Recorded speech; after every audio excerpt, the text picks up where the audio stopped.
All right, I hit stream. What's up, guys? What's up? Hope everyone is doing well, having a nice evening, doing well. There's the having echo. I always forget to do that. You know, one of these days I'll set up a second monitor, and then I'll no longer have this crazy issue. But look, okay, so man, I didn't even know this many people like cared about brine shrimps. Like, I kind of thought most were like the old heads, the blue pan, brine shrimp direct, just been hatching the same eggs for the last 80 years. But apparently,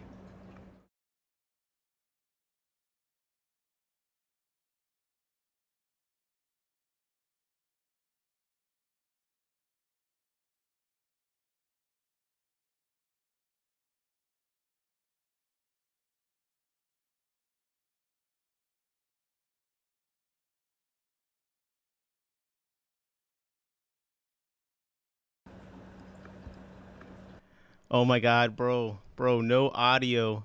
Corey already has silenced me, man. That was a DDoS. No, I'm joking. All right, what's up, guys? How is it going? I hope all is well. Not gonna like belay things too long. That was a nice little drama at the beginning. You can't hear me, but I was a little bit nervous because like I don't know anything about brine shrimp eggs. It was a lot of reading, a lot of research, a lot of words I don't understand. But here we are, and I didn't realize so many people cared about brine shrimp eggs. Like I kind of thought, the old heads, like they've been hatching the same brine shrimp direct for like the last 50 years. But no, like a lot of people rely on Aquarium Co-op eggs. Like, what's up, 86? Just got the notification. Fathom, Noisy, Jorge, Jody in the chat. Branton, here for the drama. There's no drama. Now look, I legitimately this only exists because of my one specific hobbyist friend who said they would quit the hobby if the eggs didn't come back. I mean, bro, this guy is crying to me every day. Like, my mornings aren't the same. The sunset just, I don't even feel anything anymore. Like, and I'm like, okay, let me get to the bottom. Let me get to the bottom of this. And if you hadn't guessed, if you ask Aquarium Co-op, hey, what kind of brine shrimp eggs do you have? They're gonna say, oh, trade secret. If you ask specifically, like, hey, do you source them from the U.S. or overseas? Like, they're gonna of course they'll be like, look, we get them from overseas, but we can't tell you like what they are, where they are. It's a trade secret. I'm just here to tell everyone the whole trade secret thing is total cap, like 3,000% cap. Any competitor that they'd actually have to be worried about already knows what supplier they have. There's not that many different artemia suppliers or locations you can even get them from. I hate to be the one to break it to you, but like it is kind of a niche thing. So really keeping us from knowing the kind of eggs they are, like, it really only does a disservice to customers. And Aquarium Co-op already has the whole we ship them over in refrigerated containers. So I feel like that's enough of a competitive advantage. Everyone would still buy Aquarium Co-op eggs. Plus, we're ordering all the other stuff from them anyway, right? And the only reason I use their eggs is because I'm usually ordering something else from them if convenient. I don't want to order from Amazon. What's up? What's up, Skull Aquatics? All right, so let me get into this.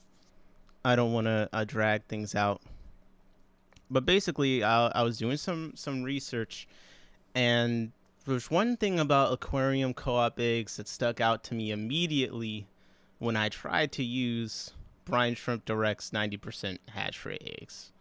And the first thing that stuck out to me was the Brine Shrimp Direct eggs. The egg separation is horrendous. Like, this is unusable. I refuse to let this enter into my life. This is not something that's viable in my fish room. I'm way too lazy for any of that. And that got me thinking, there's like physical differences with the Aquarium Co-op eggs, isn't there?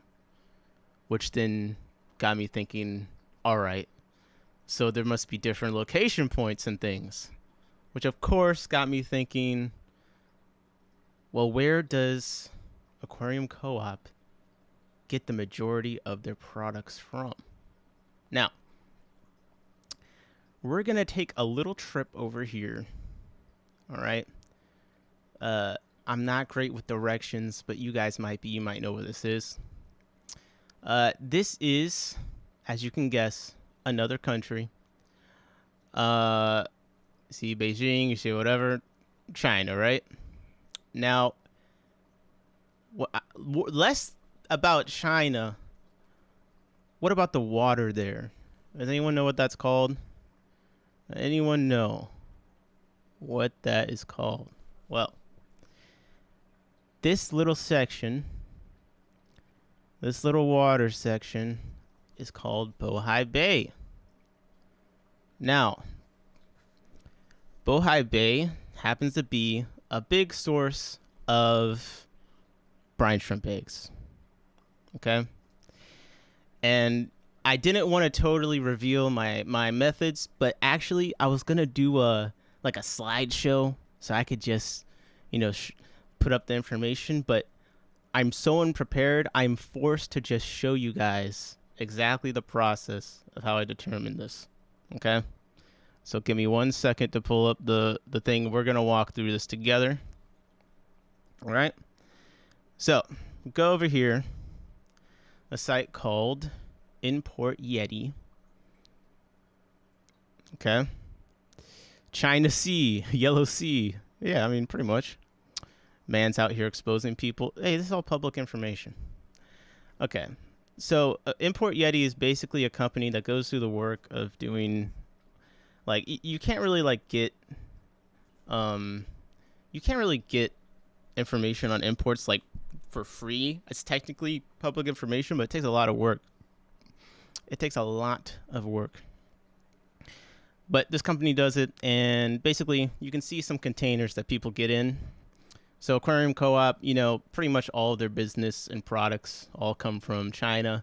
It has a nice breakdown here of yada, yada, yada, but I don't care about all that. For the purposes of today's conversation, we're looking for brine shrimp. So I'm like, yo, we need to get the brine shrimp, right? So you do artemia. Now, artemia, they've gotten a few containers of the brine shrimp. You see the last one recorded was a while ago. No wonder that they fucking ran out. Obviously, if this is all accurate and up to date, may not be. But the one that we are focused on, because this one, a lot of these companies on suppliers, this isn't the real supplier. This is the export company, okay? This is who's sending the container kind of a thing. But the thing is that this one, I'm not even going to try and say it. You know what? I will for the live. Guangzhou Huofu Import and Export Shop.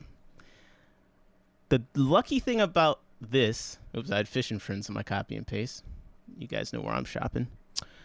The nice thing about this is that Ciso Aqua actually uses their own export company. And Ciso Aqua is an aquatics food supplier in China. And see, under the About Me, we have the trading company, and then we even have the address, all right? And we can go back here and we can check. Be like, oh, the address matches. Now, if you look up Ciso Aqua brine shrimp eggs, okay? Let's see if we can find the quickest one. And a lot of these pages are in the Chinese internet, so it's a little bit of looking around. But if you go through and you find enough of them, you will eventually stumble upon the fact that Ciso Aqua happens to get their brine shrimp eggs from Bohai Bay.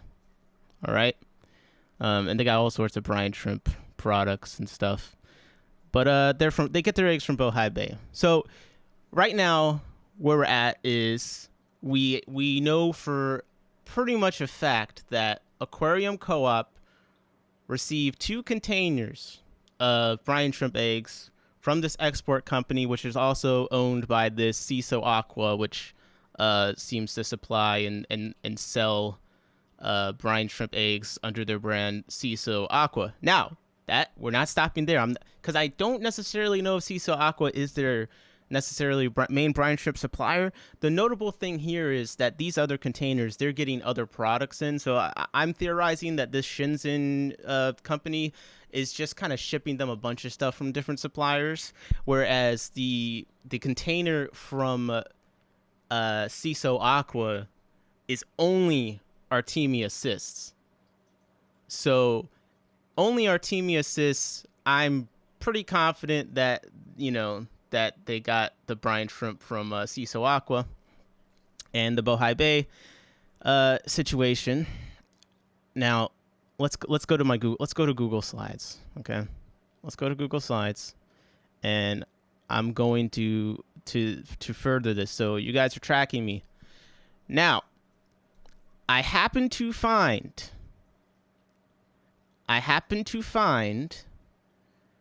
a 394 slide PowerPoint presentation from the Food and Agriculture Organization of the United Nations. So I feel like relatively good source. I know it's like a lot. So you're like, okay, wait, CISO Aqua, like this is going to take a while to get to the final, thing. But one of the interesting things here, I'm like, okay, let me look up Bohai Bay. So this is, a whole giant slideshow from 2016-ish, literally detailing out the artemia production over kind of the Asia region and in general. And you see that in Bohai Bay, there's 2 species, the commercialization of which started in the 1980s. So we see Artemia species, Parthenogenica, plus A. francisca. Now, the interesting thing about A. franciscana, that might be familiar to you because A. franciscana is an American brine shrimp company. Brine shrimp species. Okay. And where are they found? Where are they found?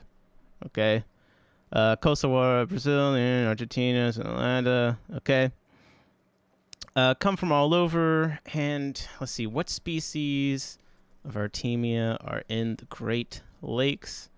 I rely so heavily on, look at that, A. franciscana. So, interesting, right? So, actually, one of the species in the Bohai Bay is the same species Artemia that you'd find in the Great Lakes.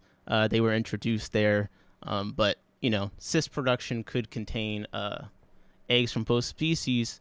However, the location plays a big part in the characters. Like not only the nutrition of the brine shrimp themselves after they've hatched, because from what I've read, kind of what the parents have been eating do affect the nutritional value of the babies, right?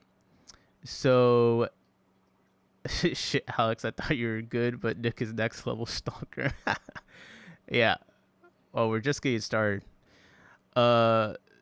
So even if they were the same species, the eggs being from another location would have a pretty big impact on their attributes.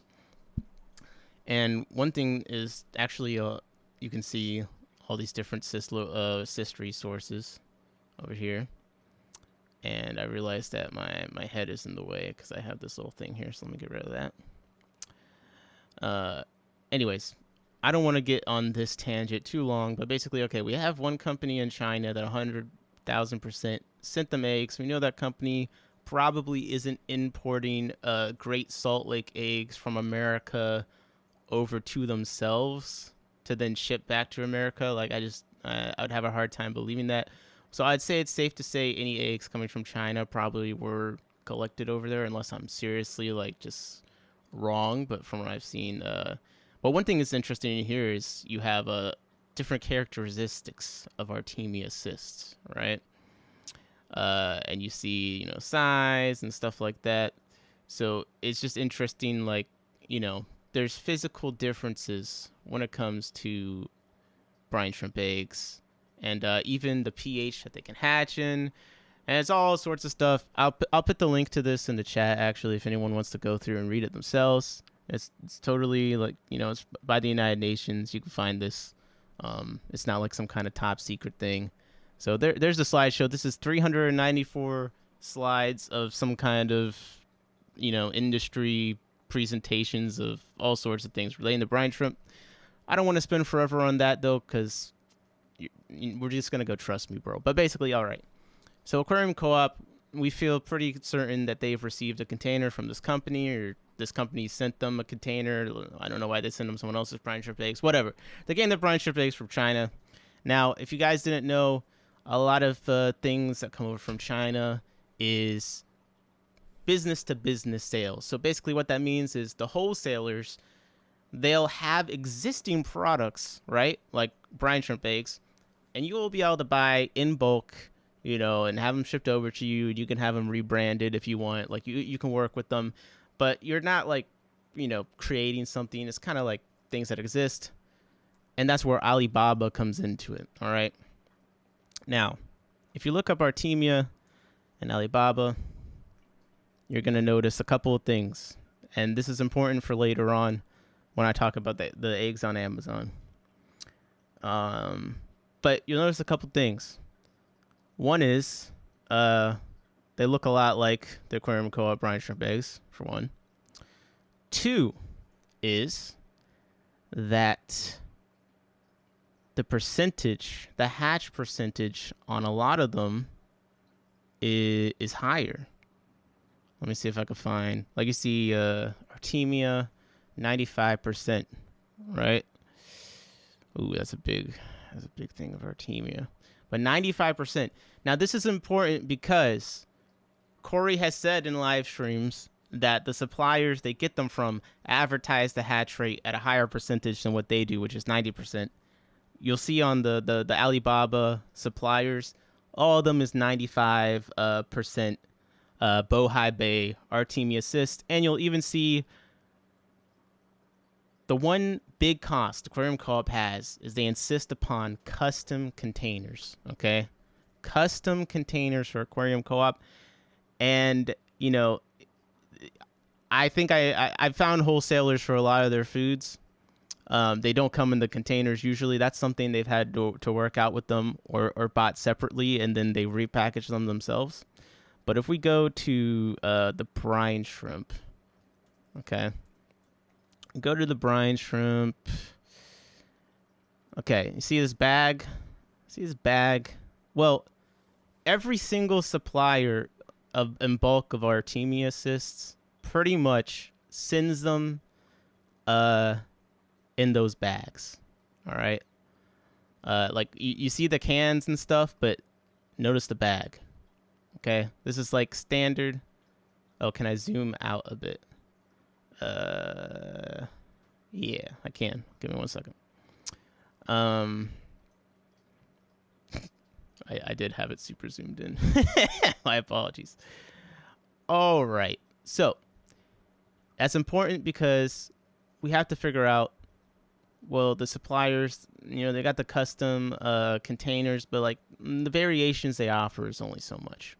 But since we're pretty sure that the Artemia come from, China, it's almost guaranteed that one of these suppliers on here is selling similar or the exact same brine shrimp eggs as Aquarium Co-op. You'll see, again, a very similar bag to their bags.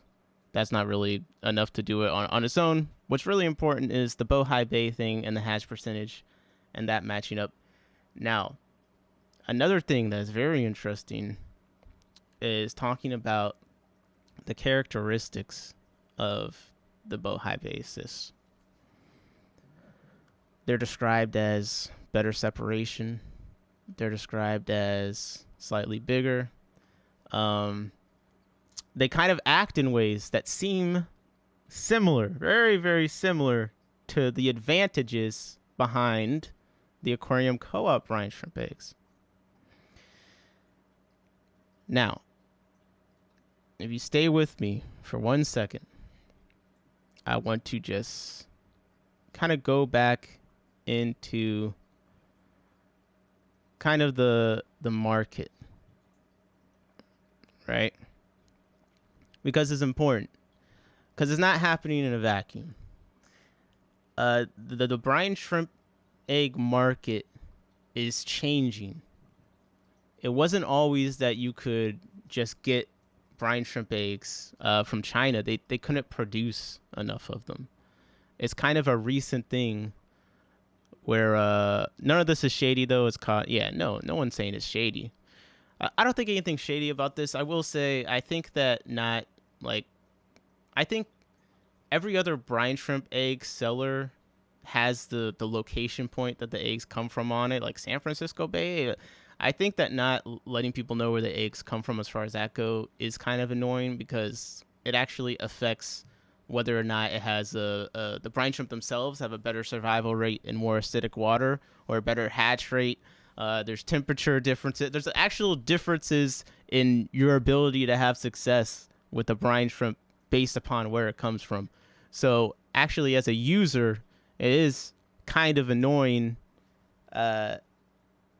if I don't actually have the best information on what I'm buying. Like if someone said, I'm not going to tell you the species of fish I'm selling you because of trade secrets, like you'd probably be kind of annoyed, especially if it was like not really an industry secret. Like the people in their industry are very aware of it, right?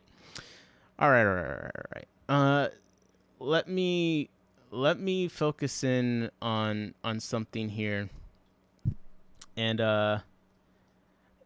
we'll get back to the brine shrimp and the brine shrimp on Amazon, but this is relevant to how I found some of the things I found. So if you look up freeze-dried brine shrimp, okay? Nick be calling ex-girlfriends from 1999 just to find something. Yeah. I did go pretty in-depth on this.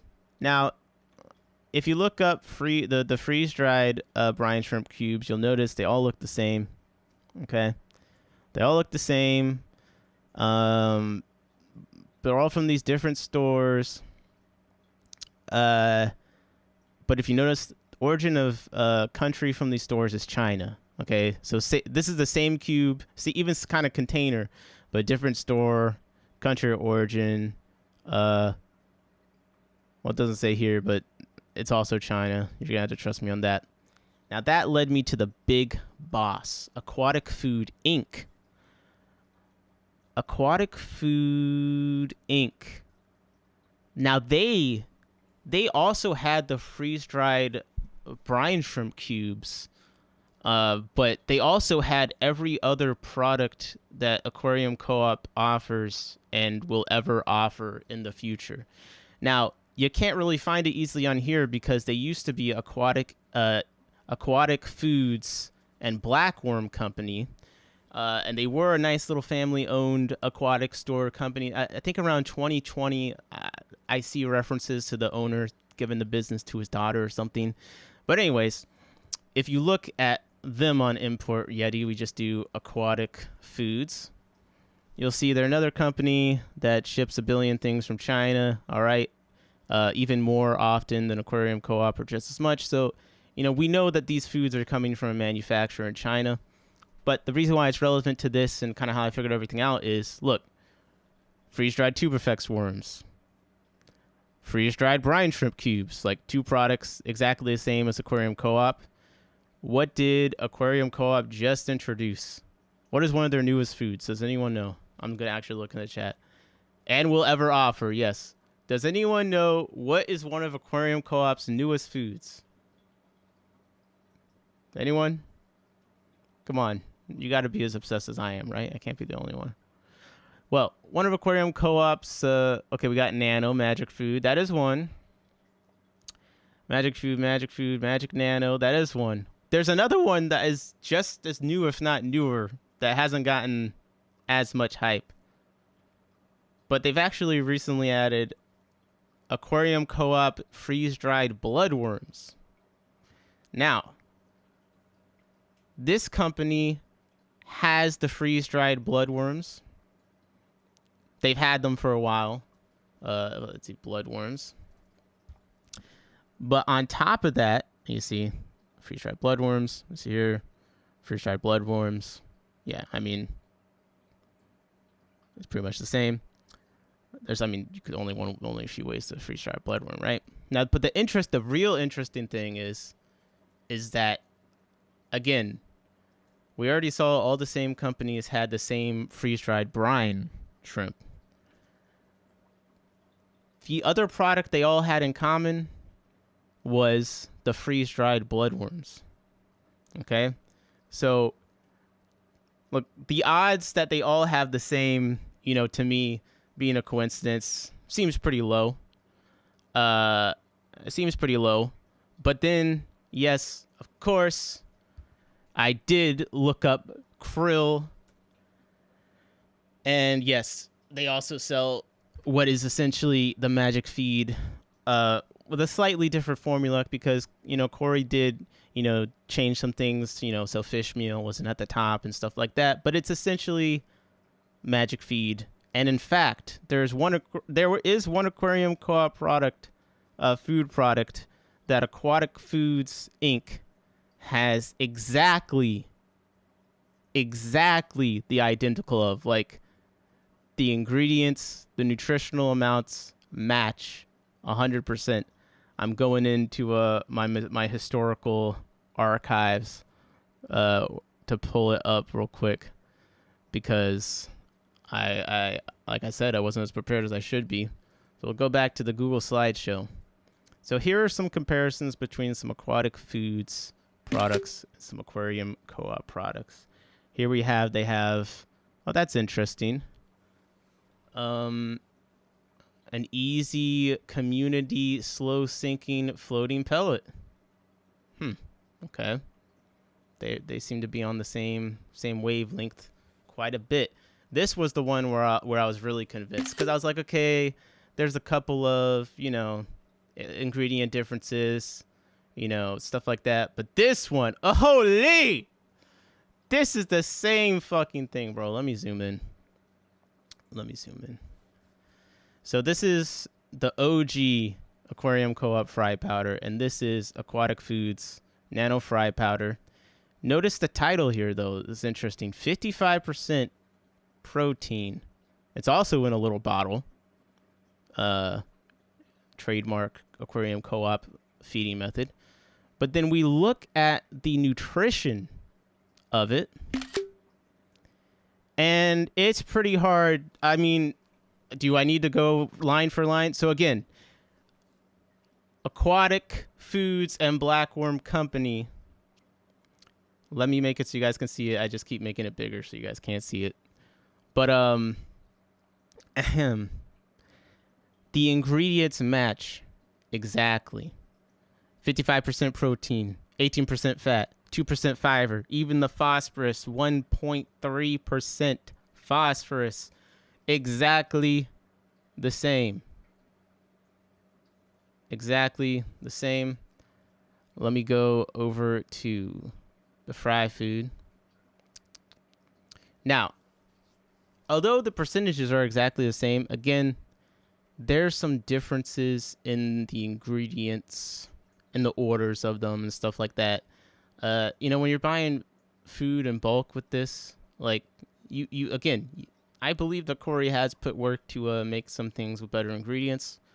But I do think that he's working off a base product. Anyways, this is all related to the brine shrimp. Okay, I didn't lose track of that. So we found some suppliers. We see kind of like what the artemia market is over in China, kind of what they're working with. Now I was looking because I was like, well, I guess I should finish my look at the freeze-dried brine shrimp. Sorry. Let me just finish. I mean, does this look familiar to anyone? Does this look familiar to anyone? I mean, all right. So, And if you do like the krill feed meal or whatever, like, you know, you'll find some very similar magic feed things with varying similarities in ingredients. But like I said, it's like a product that exists. So, besides the point, here's the thing I know about when you buy something in bulk from Alibaba and then you just brand it. Well, that means that there's a lot of other people doing the exact same thing you are, right? I mean, there are brands that are exactly the same as a cheaper knockoff version, except for a few parameters or something. So I'm like, well, if Aquarium Co-op, if all their foods essentially come from the same places these knockoff brands on Amazon or whatever this Aquatic Food Inc. thing is from, oh, should I go full conspiracy theory? You know what? Let me get the egg thing out the way, and then I'll go conspiracy theory on my own time. But anyways, I figured other people have to be selling the same brine shrimp egg system. Like, there's no way that no other company is shipping over the same egg system, right? Like, so I look up to find other, nameless companies on Amazon that, you can't really find anywhere, that are from China, but also have the products in common: the freeze-dried shrimp, bloodworms, tube effects worms, and some of the other foods. And it was like really frustrating because I was having a hard time finding the brine shrimp eggs. And then I realized that I was trusting the label. I was believing what the damn page was saying, because why would I be clicking on 90% hatch GSL brine, like Great Salt Lakes? Like, that's America. Like, they're not getting that from China. Well, bro, what do we know about knockoff brands? They don't tell the truth about where they're coming from. And then look at the bag. I was like, wait, I've seen this bag before. So then I scroll down, and country of origin, China. I'm like, no fucking way that these are the same eggs that Aquarium Co-op is using. Like, again, I don't think that this knockoff company that is literally selling the same, look, freeze-dried bloodworms and all other pet foods, that they're selling the same ones that like 10 other companies on Amazon are saying. I don't think they went through the effort to buy Great Salt Lake eggs from here, ship them over to China, and then ship them back. Like, I just don't think so. I think there's a high likelihood, right? They probably have a similar supply. Then I looked up the company name, and Aquarium Co-op.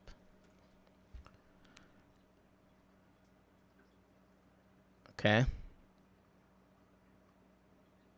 Look at this. Look at this forum post on the Aquarium Co-op forum. 2024. I used the Beanie brand. Recently switched to the Co-op brand. Honestly, I think they supply Co-op. Their pricing and quantities changed at the same time. Co-op made a big brine shrimp marketing push. That's just my tinfoil hat thought. So I've already been beaten to this conclusion by someone that actually regularly used this brine shrimp egg brand, switched to the Co-op brand, and did not notice the difference. All right, so I did order these eggs. They're here behind me in that little hatchery there. And we'll see. But, man, I think that they're the same. They kind of act the same. They look the same. They float the same. Like, the separation was the big thing for me, okay? Here is the eggs from these guys. beanie. I'm just calling beanie. It's not how it's pronounced, but it's just easier for me to say. Okay. Here's a picture of their eggs next to brine shrimp direct's eggs. Okay. You can see a clear color difference.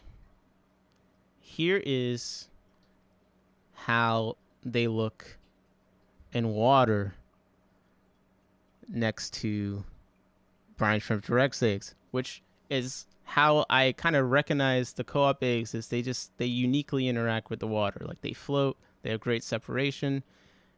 These eggs off this Amazon brand do the exact same thing. The size is similar. I had someone send me a picture because I'm out of Aquarium Co-op brine shrimp eggs, like everyone else. But you can see right here, the brine shrimp direct eggs just go straight to the bottom. This is taken like a few minutes after I put them in. These nameless ones that kind of float, they kind of float just like the co-op ones do. But when I saw that forum post, I knew I was really cooking with something, because I was like, there's no way I came to this conclusion. And then a year ago, someone on the forum switched from this Amazon brand and then switched to the co-op brand and they didn't notice a difference. And not only did not notice a difference, they noticed the price and quantities of this random Amazon brand changed at the same time the Aquarium Co-op made a big brine shrimp marketing push. So I ordered these eggs. I think that they've come from the same place. They seem very similar to me. I don't really notice a difference. When you read the reviews, some of the reviews are, they describe attributes that are pretty similar to the co-op eggs. Okay, so now let me jump into my conspiracy theory eggs. That's kind of the headline thing, is those brine shrimp direct eggs, 50% sand. I can't be convinced otherwise. Yeah, they're terrible. All right. I'm relatively confident that these eggs, if they truly, country origin is truly China, like I think they are, I think these eggs are pretty similar or the same as the co-op eggs. They seem so to me, at least. They function the same. And I can at least say I will be using these over brine shrimp direct 100%. They're way better than brine shrimp direct. So if you're at least looking for something better than the sand that brine shrimp direct is selling, there you go. Now let me dive deeper into the kind of, overall conspiracy going on here, which is what does it tell you when there's a company, when there's 10 companies all selling products that seem to come from the same place? Well, Aquarium Co-op just does the most effort in rebranding them. Custom cans, containers, things like that.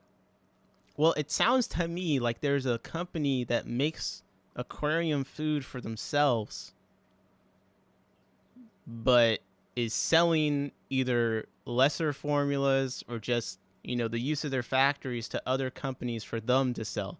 Like, it sounds like there should be a company that is a really known brand, and that company is producing foods and stuff for other companies. This is more, I think I'm actually wrong about this, but it is an interesting thing to think about. Anyone here? Oh, there's one more company on Amazon I forgot to show you guys, just so you can get like the absurdity, like the amount of Amazon companies selling the exact same product. Aquatic Provisions. This is like Aquatic Food Inc. They tried the least on the branding. Like, look at this. This looks like a bored Facebook mom's Etsy shop. I mean, I'm pretty sure this is like a Canvas stock Canvas stock label that they filled in. But they have pretty much the exact same as Aquatic Food Inc. And some similar, very similar products to Aquarium Co-op products. So I forget if their country of origin is also China and everything. Yeah, it is country of origin China. So pretty much guaranteed there's some crossover of manufacturer supplier there. It's white labeling, no big secret. I mean, no, it's no big secret necessarily, but everyone's looking for alternatives for brine shrimp eggs. So I'm just, doing a little research to help them find that, since we're not provided what kind of artemia cyst they are.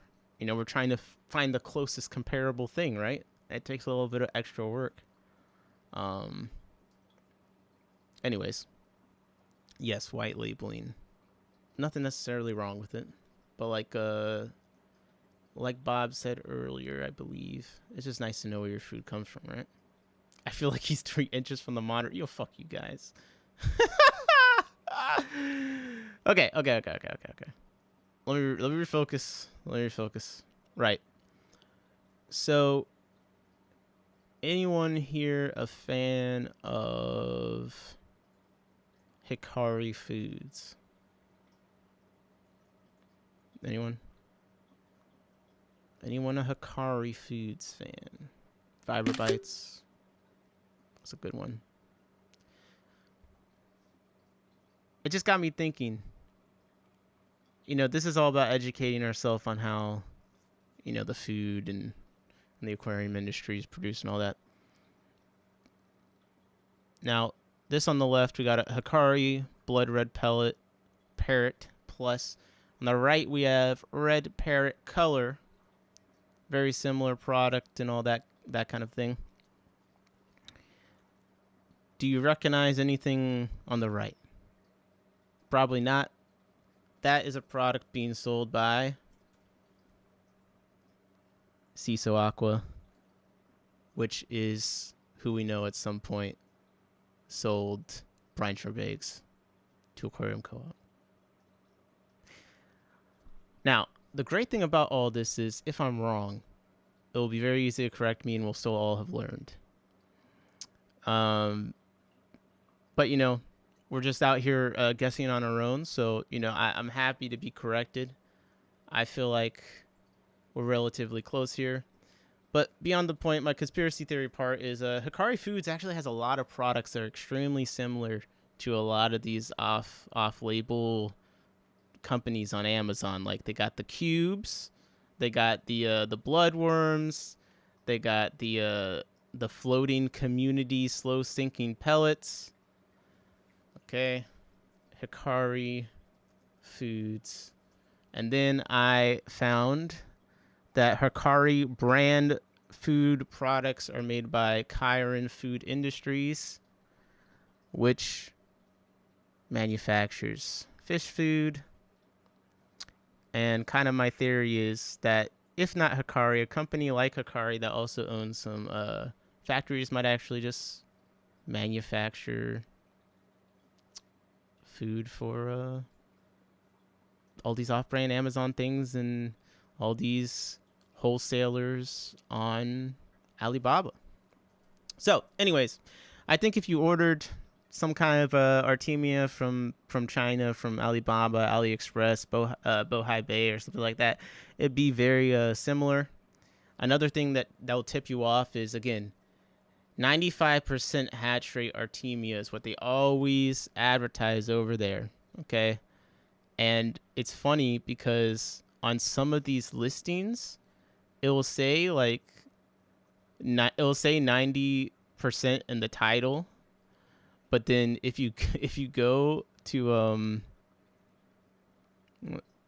not this one, but if you go through some of them, like in the stock photo, sometimes, like, look, well, this one says 95, but if you go through the stock photo, it'll say something like 95% in it, or you'll see in the reviews like that it says 95% brine shrimp eggs. Let me pull up all the ones I think could be white labeled Aquarium Co-op brine shrimp eggs. 1 second.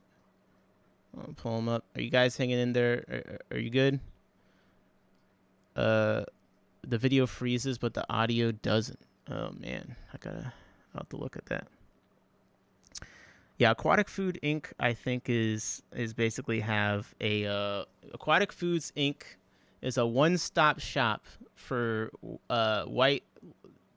less effort white labeled products that Aquarium Co-op currently has or will have in the future. Like legitimately anything that Corey is going to sell in the future, I guarantee comes from one of these wholesalers. The base product already exists. He may tweak a few things. Whether or not that is a big difference is up to everyone. Another thing about this. One, I am salty that Aquarium Co-op refused to answer what species of artemia or what the collection point was because of industry secrets. I think that's total bullshit. Anyone actually in the industry 100% knows exactly where they're getting their brine shrimp eggs from. Like, two, he constantly says on his live stream that the brine shrimp eggs don't make them they don't make us that much money anyway. I'm doing this as a favor to provide good eggs to the hobby, yada yada. Okay. I just feel like, look, that kind of attitude doesn't make me feel like when you run out, I just want to wait until you come in stock. I'm like, yo, who else is white labeling brine shrimp eggs from China? I will buy them from them. They were delivered to my house overnight. Like, bro, don't tell me you're doing this to me out of favor. It'd be bad that I'm complaining you're out of brine shrimp eggs because you like last ordered them a year ago. You know what I mean? Like, that's just like my kind of beef with it is just, bro, it wouldn't hurt that much to just give more information. You know, we're not your competitors. We're your customers. We like your products. But then when you run out, you know, it would be nice to have some information so we can actually buy eggs comparable to yours, even if they're not shipped in frozen containers and stuff, so we can, you know, keep hatching eggs. I don't want to deal with I get mad dealing with these other brine shrimp eggs. You know, like, this is not like an Aquarium Co-op patented brine shrimp egg. Like, they're out there, they exist. Other people use them. I think that this is a white labeled one, but way too expensive. Look at this, 95% premium grade. It's another like random store. You know, the writing style, the artwork, and everything. Once you read a lot of these, like, it's pretty consistent. Country of origin, Thailand, which is another place that exports a lot of eggs. Basically, I think a lot of eggs that come from over there will be pretty comparable. Where's Beanie? Our company Beanie. That's the one that I want to look at. So you can see. Here we go. Beanie. Yeah, this is the one that I'm going with. Okay. Let me see if 95% is in here. And the reviews. How do you search the reviews? Great hatch rate. Good. Look, had 95% hatch rate. Like, a customer could really calculate that it was 95% hatch rate. Like, you see what I'm saying? Like, that's what the wholesalers in overseas always advertises. I don't have an Amazon account, so it won't let me look at more of the reviews. But you'll see it in some of these other brine shrimp eggs. Artemia cysts. That's another thing. Artemia, like, that's what they use. Like, in China, it's all the wholesalers, they list Artemia. You know, if you search like an American company, they're gonna say brine shrimp eggs for the most part. This obviously this is quite literally the same can as on Alibaba. Those are decapsulated though. But you can see just an example of like a 1-for-1. Okay, this is where this came from. Like, this is the same can. If they ever sell hatching eggs, I would try them. Because I think that they would probably be the same. Whew. Okay, let me look at the chat, guys. Corey's going to be giving you a big stink eye at the Clash. I mean, Corey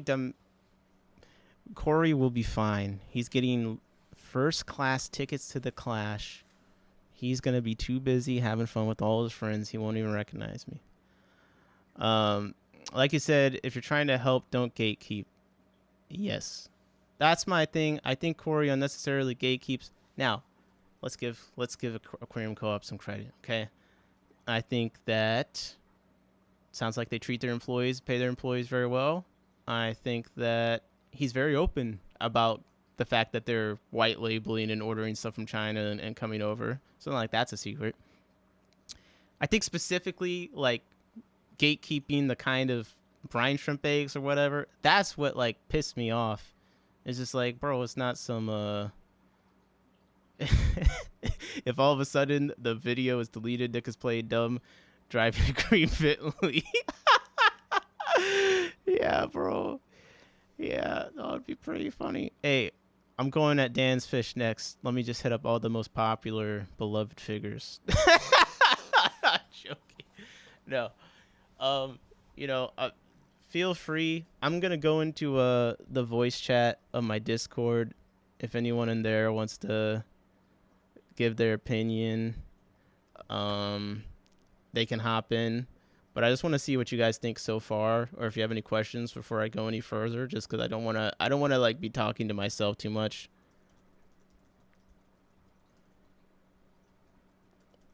Let me see what you guys are saying.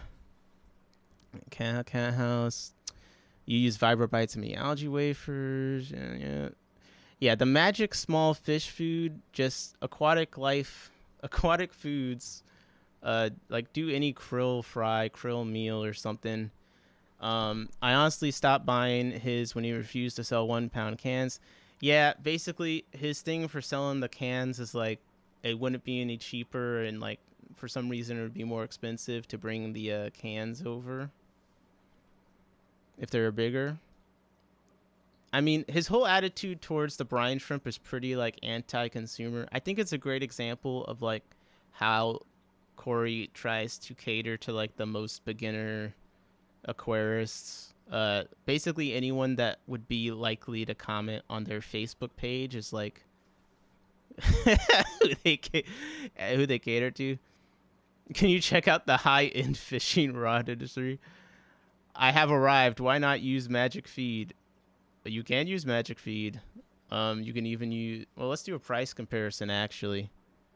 Let's do a price comparison of this krill meal. And again, he's going to say inferior ingredients. We've tweaked the formula. You know, that may or may not be true. But how much is this? What's the amount? I cannot read. Oh, select. 1 pound. Okay, 1 pound is $30. 8 ounces is $20. Okay, let's go to Aquarium Co-op. Oh, wow. $12 for 4 ounces. And versus... Damn, bro. Those custom green cans really add a lot of cost. Sheesh. Definitely, I'll definitely be ordering some of the freeze dried stuff from these guys, since it is actually so much significantly cheaper than the Aquarium Co-op ones. I'll definitely be ordering some of those and seeing how they are. Let me get I'll get the brine shrimp eggs for you guys to look at. 1 second.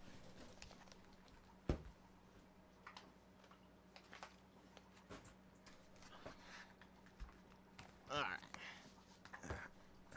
We'll have to do the high-end fishing rod. Well, this is why I'm leaning forward, is because my computer is actually physically far away from me. So that's on me. Okay. So here's the what I think could be very comparable brine shrimp eggs. It's like, actually, maybe Amazon eggs were the hidden ally this whole time. Isn't that kind of crazy? And you know, the number one sign is like the packaging. No effort really into branding this in any serious way. Like, it's literally a blank bag, and these are stickers. Like, this isn't printed on. Like, this is a sticker. So it's like the lowest effort way possible to like brand it. Like, they're not even trying. They're not, like, the wholesaler's like, wait, this is all you want? Are you sure you don't want to try and create an actual brand? Okay. And then here are the eggs. Just so you can kind of see the color. You look in the bag. And, to me, it looked right to me instantly. It looked right to me instantly, especially after using the brine shrimp direct stuff. So give it a try. Let me know what you think. A couple of us are trying it out. And hopefully, good results. So I've been trying it so far. It's pretty much acted exactly the same for me. The real test snort some. No thanks. Aquatic foods, black worm pellets are the shiz. Wait, so you use aquatic foods products already? So that's what I'm saying. Like, I think aquatic foods is actually like I think they're all the only company that I know for sure. Oh, let me check my settings. I think I know what's causing that freezing, maybe. But the only company I know for sure makes their food and stuff in the US, and that's because they say it, but I did like try and confirm it, did my due diligence. But yeah, Extreme Aquatic Foods, they actually do make all their food in the US. I found no evidence of them sourcing stuff significantly. You've been using aquatic foods for a long time. Can confirm. I use aquatic foods. So everyone's already been hip to aquatic foods, then, it seems like. Well, listen, aquatic foods is basically Aquarium Co-op's product list food-wise, without the green cans and some minor ingredient tweaks, which, if you care a lot about fish meal not being the first ingredient, may be worth it to you. But I would bet $100 whatever future food product they put out, I'll find on here.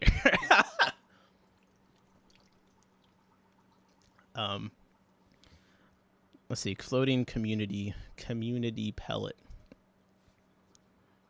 Yeah. I mean, what is there really to say? What is there really to say? I used to buy their bloodworm flake and brine shrimp flakes. Brine shrimp flakes? What are those like? I don't want this to turn into an aquatic food commercial either, but I'm definitely gonna be ordering. I'm definitely gonna be ordering a bunch of their foods and seeing how they compare to the Aquarium Co-op equivalents.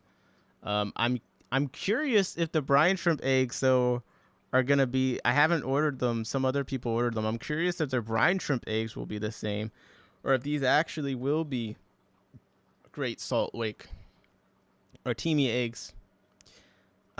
The interesting thing, though, is, like I said, they introduced the species of brine shrimp that are in, like, San Francisco and stuff in the Bohai Bay. So I wonder if technically some of them could advertise it being those brine shrimp.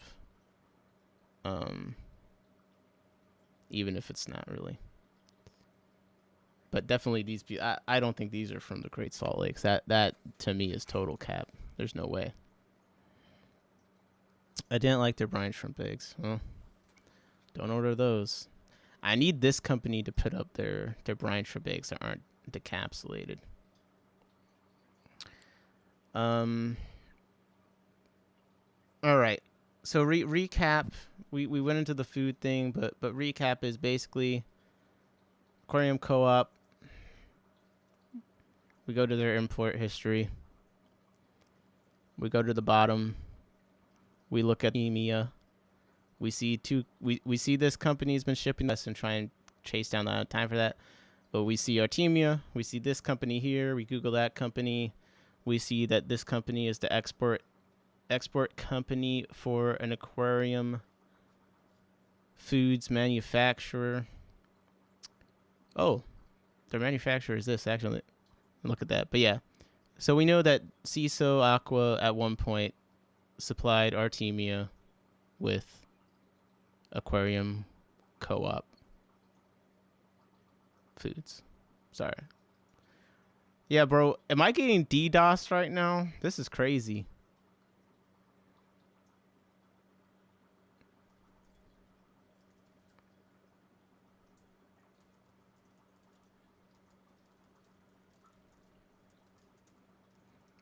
Am I back alive?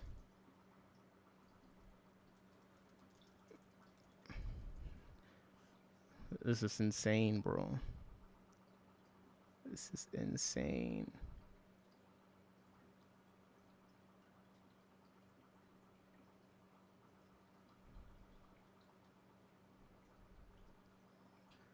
I think I'm back. Okay.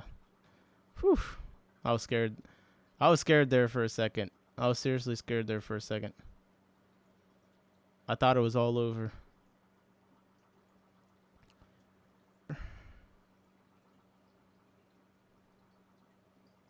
What's up, Daniel? How's it going? How's it going? Ah, goodness. All right. Thoughts? What else should I answer? Should I cover my have I covered my bases? I feel like this makes sense to everyone so far, right? Like, I think my internet is like committing suicide or something, cuz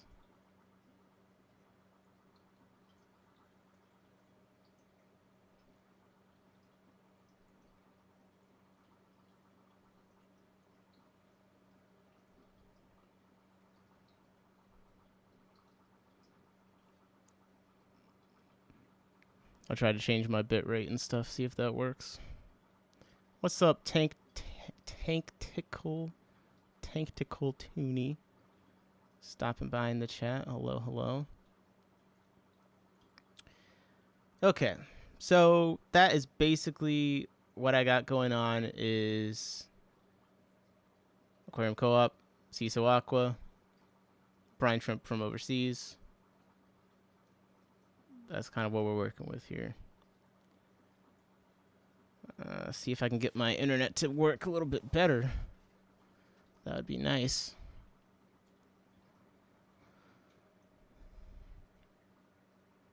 The other thing is I need more of the eggs to hatch too, because I feel like you can't tell off of just one batch of eggs whether or not it's the same. So I want to hatch a few batches and be sure.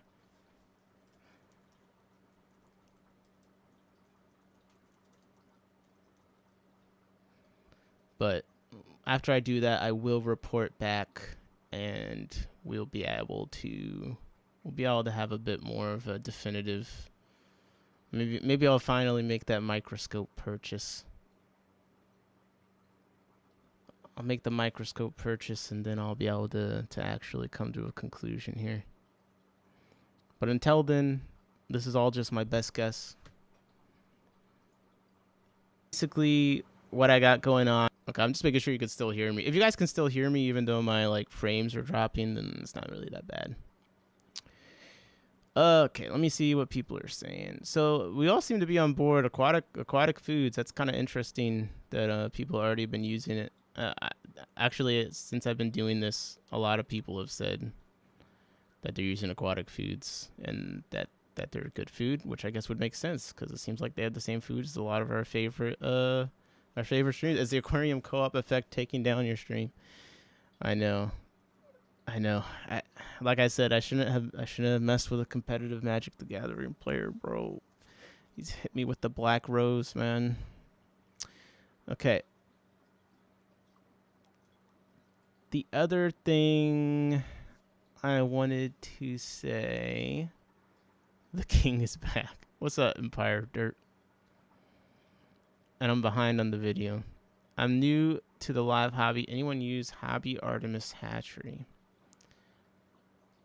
Hobby Artemis.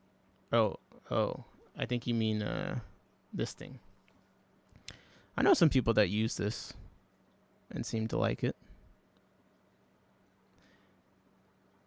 Hey, be sure to come check out my nature aquariums over on YouTube channel. Lots of fish and nature stuff that come with it. Oh, that does sound very nice. If you're into those things, definitely check out Daniel's videos. Yeah, I've seen people that use stuff like this. I haven't myself. I've been using a separatory funnel. I've been using these. And basically, I actually put the airline tubing in the bottom and then put the air through that way. And when they hatch, I'll just close it off, then put airline tubing again and drain it out the tubing like in the summer. You don't have to do it that way, but that's how I do it. But I've been using the separatory funnels since like I was like, well, they're used to separate liquids and stuff at different densities, so I thought it would be a nice thing, and I've enjoyed it. I've enjoyed it a lot.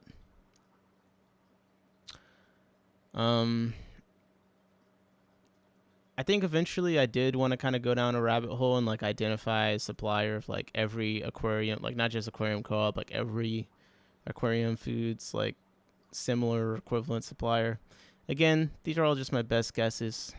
Happy to be corrected. But I will say that, you know, conspiracy theories and stuff like this only happen when information is obscured and it's hard to find. If you guys want to do your own research, I will once again put some links in the chat of different presentations about artemia and just the general industry of brine shrimp eggs. And that way, if I'm wrong, you know, you guys can take this, take some of what I said.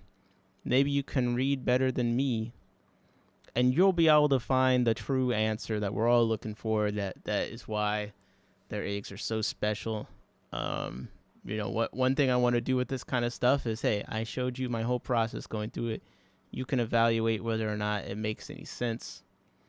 I feel like we've been kind of cooking. You know, I feel like we've been cooking a little bit here.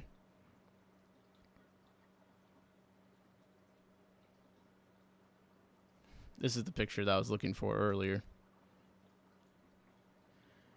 where it says 90% in the title, but then when you go to the stock photos, it advertises 95%.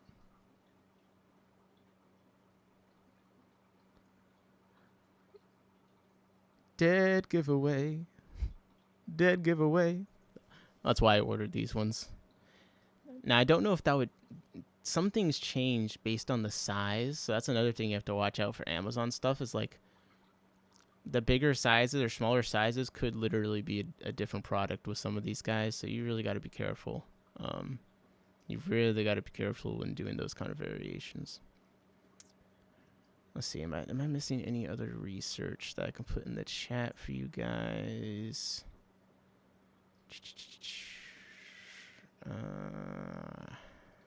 No, I mean, I think those two things were pretty good.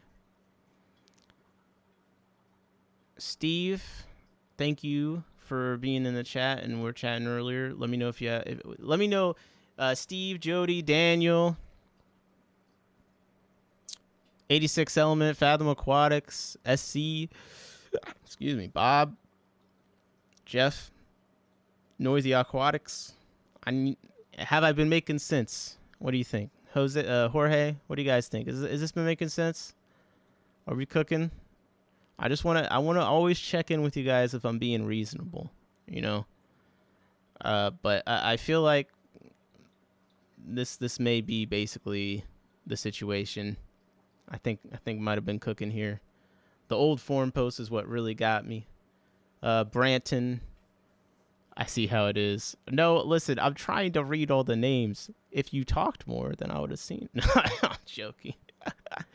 But hey, basically, don't wait 2 months for Aquarium Co-op eggs to come back. I suggest we find there's inevitably someone selling similar eggs from China. So I think that we could probably figure out which ones are pretty quickly. I will report back tomorrow or Friday on how the hatch went. And there's some other things I want to get into that we can look at. But can you smell what in my tanks is cooking? I feel like I have been cooking, man. I feel like I have. In fact, real quickly, let me just disconnect from over here. Unless I want to look at the brine shrimp hatchery. I want to take a look at the brine shrimp hatchery. It's a very similar site to me. Now, the real trick is when you turn it off, what do the eggs do? See, that's the difference between the things like the co-op eggs and the brine shrimp direct. Oh, Jody, you said I'm making perfect sense. Skull Aquatics cooking with a big flame. That's what I'm talking about. But the real trick is, you know, what does it do when you turn it off? And the standout quality of Aquarium Co-op's eggs. Bro, I'm not a fucking scientist. I can't calculate the hatch rate. I really couldn't care less about that advertised hatch rate. I wouldn't know the difference between 80 and 90%. What I care about is how easy is it to use. A lot of these other eggs, the separation is horrendous. You look at this random off-brand Amazon egg. Like, Steve said he didn't even invent those eggs. That's what's so annoying. Like, bro, you're gatekeeping the kind of egg it is. Like, you didn't invent the egg. Like, and saying it's a trade secret, industry secret is, like, even more laughable because everyone in your industry, like, understands where you're getting your eggs from. That's besides the point. Look at the separation. To me, that's already the biggest argument for giving some of these Amazon eggs a try. Oh, look, some of them are actually hatching.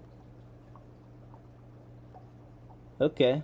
Well, I might have I see some hatching. I might have some results actually sooner than I thought. But you can see Steve double check me. But is that not pretty nice separation? Like these aren't hatched eggs. Like that is the difference with the co-op eggs, is they already separate even when they haven't hatched yet. All right. It floats to the top. Revolutionary. I mean, you joke, but that is how kind of, like, that is what I'm annoyed about with the co-op eggs, is like the way he talks about it is almost like they invented better eggs, you know. But and I do appreciate them bringing over. I just wish we had complete information so when they run out, I can buy some other ones. What kind of Walter White hatchery is that? It's a separatory funnel. Any student with a lab will know what this is. Okay, this is very common. That's not my fault you're not well read. But okay, look, Amazon potential white label equivalent to Aquarium Co-op brine shrimp eggs. Anyone in the chat that has done Aquarium Co-op brine shrimp eggs, this is not exactly how they behave. This is not what makes them unique and better than a lot of other eggs. That would make a nice, bro. You know, people like you are a sickness. You're just like, how small can I keep something alive? And you see something like this, and you said you want to make a small ecosystem tank. Come on, man, give them a palace. But you see what I mean. Making perfect on cooking up that briny shrimp. Also a Samsung. Wait, what? Separatory funnel. So yeah, I think that I'm pretty confident. I'm not gonna lie. I mean, I went live and talking about it. I'm happy to be wrong too, because I'm not an expert in this, and I have basically zero reputational credibility to lose, because again, I'm not an expert. I'm just a random person trying to figure it out. If I'm wrong, you know, big whoop. But I'm pretty sure I'm at least 80% right.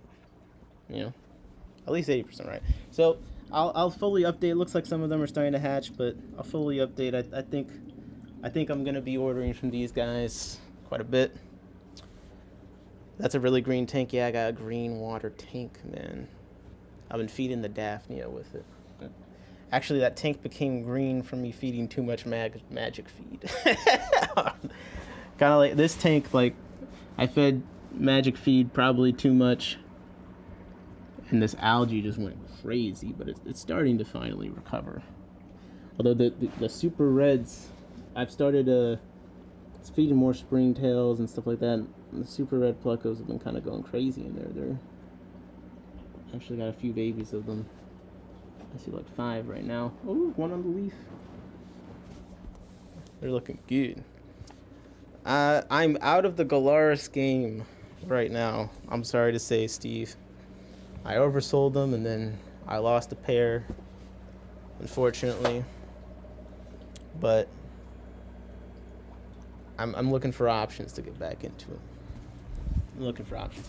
Once these brine shrimp eggs hatch, this tank is gonna get them. It's gonna get them first. They're one of my favorite tanks right now. That's why I got my checkerboard cichlids in. But I think they're doing some mating behavior because they've been acting very strange. This is a cool killifish though. The blue and yellow one from the little pan chicks. Amitai, however you say it. Really like them. Really pretty. Brighton says, I'm cleaning with your Bunsen burner. I actually should get a Bunsen burner because like it's kind of cold down here. My eggs probably hatch a lot faster. That's probably a good idea. I try not to go less than 5 gallons, but size. Nice size glass vase or cylinder make a great home for near Caridina. Yeah. Cleaning sponges, or I'd be more involved, but we've discussed everything we discussed so far feels like it tracks. Okay.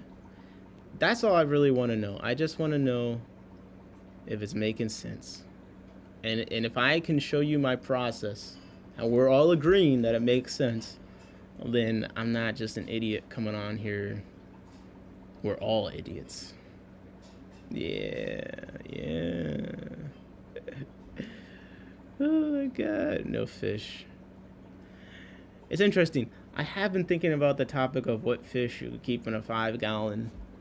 I may have actually I feel like you actually can keep fish in a 5 gallon maybe. But I gotta look into that more. I'm kind of going back and forth on that. A little bit. Steve, do you have Galaris? I can't get fertile eggs from mine. You know, the Galaris are definitely a numbers game. So when I did have them and I had a bunch of them and then I never bred them again and ran out like an idiot, they lay so many eggs. What I like to do is put them in a container, like into a tank, like a pair with some sand or like a cup with a little bit of sand. They'll lay all their eggs in the sand. Boom, you get like 100 eggs. I water incubate them, and that's how I got like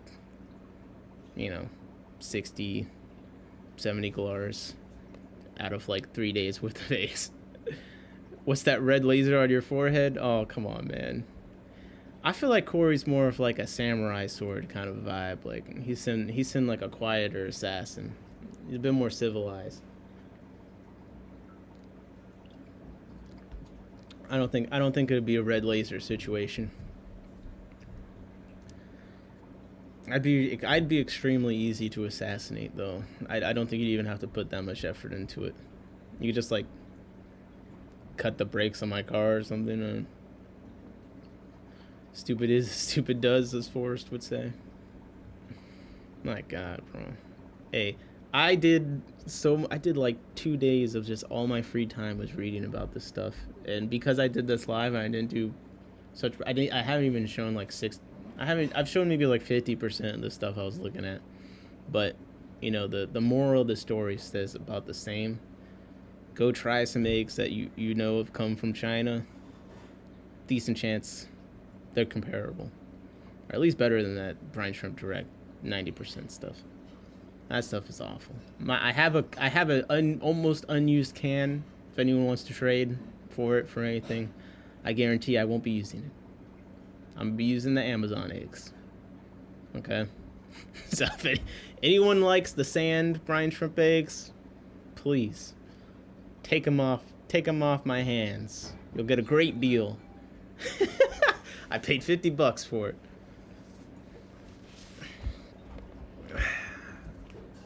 On that note, well, this kind of stuff is something I'm kind of into, and I did the Aqua Hunter stuff too, which I'm still working on, by the way, where they had all the bad shipments, and I kind of went through the effort to email them a few times and get some questions asked, and they were nice enough to try and explain what they're doing to stop sending fish that die in transit, and they gave some good responses.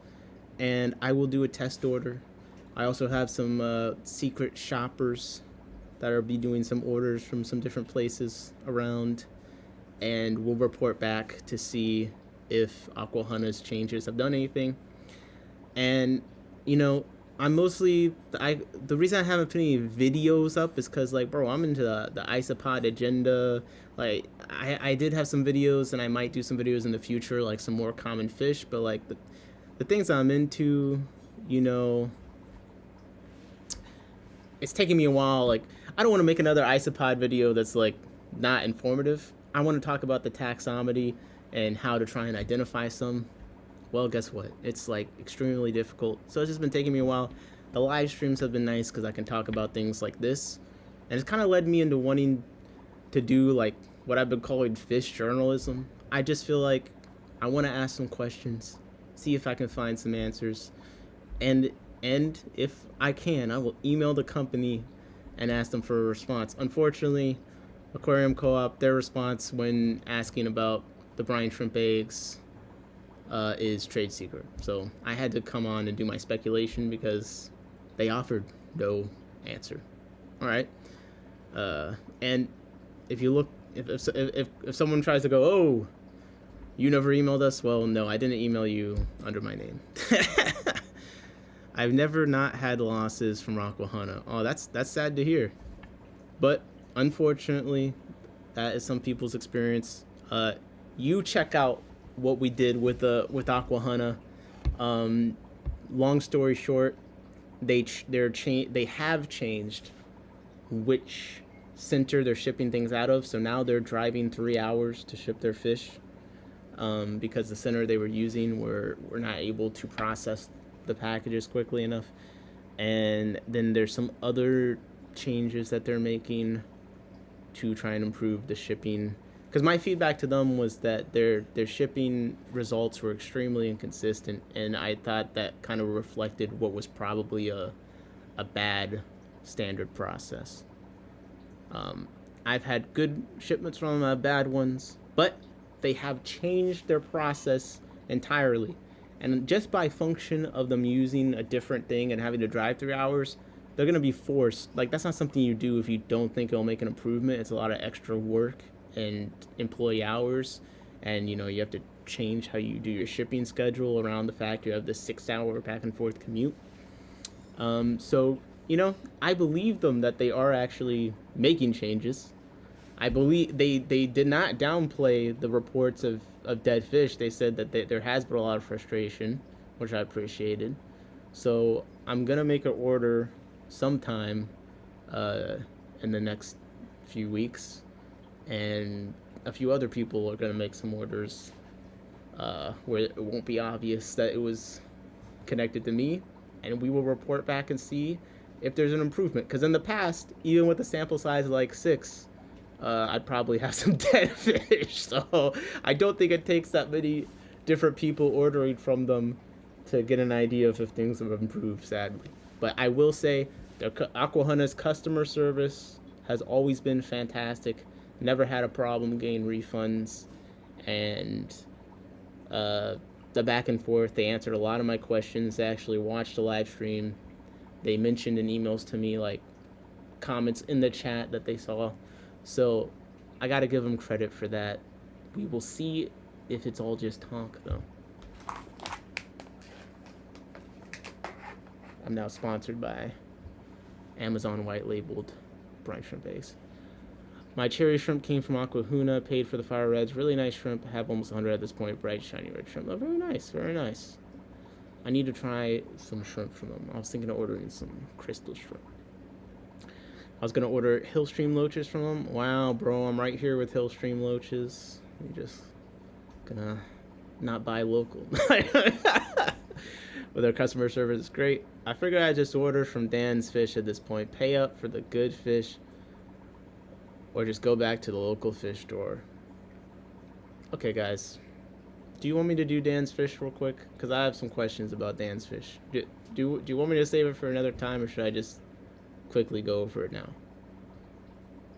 Just let me know, because I got some questions about Dan's Fish practices.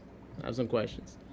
You have What do you mean I have some, bro? I bring Hillstream loaches to every single meeting.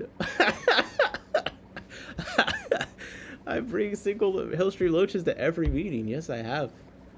How's my audio right now? Because I'm just using my laptop mic so I can move around. Is this acceptable? Because I'll keep it like this. And also, who called me beautiful? I saw that and I didn't even see. Thank you. Jesse, we gotta cook. See, I'm missing chat stuff right now. One second. I'm going up. I'm trying to find who called me beautiful. Maybe I hallucinated it. Oh, all that heaven will allow. Okay. You're pretty. OMG. Okay, I lied. Not beautiful. Pretty. Audio's good. Let's do it. Put it all out there. Wasn't beautiful. They called you pretty. Okay, yeah. Don't. Shut up. I'm sorry. I got ahead of myself. See? So egotistical. Okay. Let's do Dan's fish. I kind of did this before, but I've done more research since then. But just for the uninitiated, real quickly. So, Dan's Fish is our favorite online fish retailer. You know, I'm sure many people here are familiar, have paid $50 for shipping to them. And their whole mission is about improving how fish are treated in the supply chain in the industry. So, low density shipping, they single bag every single fish, heat packs, styrofoam, like everything OD, only shipping next day, expensive, but the thing is like decreasing mortality in fish, and all that kind of stuff. Hey, what's up outside in Aquatics? How's it going? We kind of moved past the brine shrimp thing. I'm doing a Dan's Fish side quest real quick, since people said I should just get it out the way. But yeah, so their whole thing is decreasing mortality of fish in the industry and improving how they're treated on the ethical front. So when I saw they hired a vet, I was like, cool, they got a vet. But then in this recent unboxing video, on it to look for any I noticed diseases, something a little anything we bit can treat to interesting. give that batch of cories the best chance of healing quickly, and so we can send disease-free fish to our customers. So this is basically, Corey shows not Corey, my bad, Corey, this wasn't you. Dan shows us what he calls is like a very nice bag of panda cories. nice panda cories, we think, from a really good, reliable seller, and from what I'm all right. And then it cuts to the next screen where they have taken a panda cory from that bag.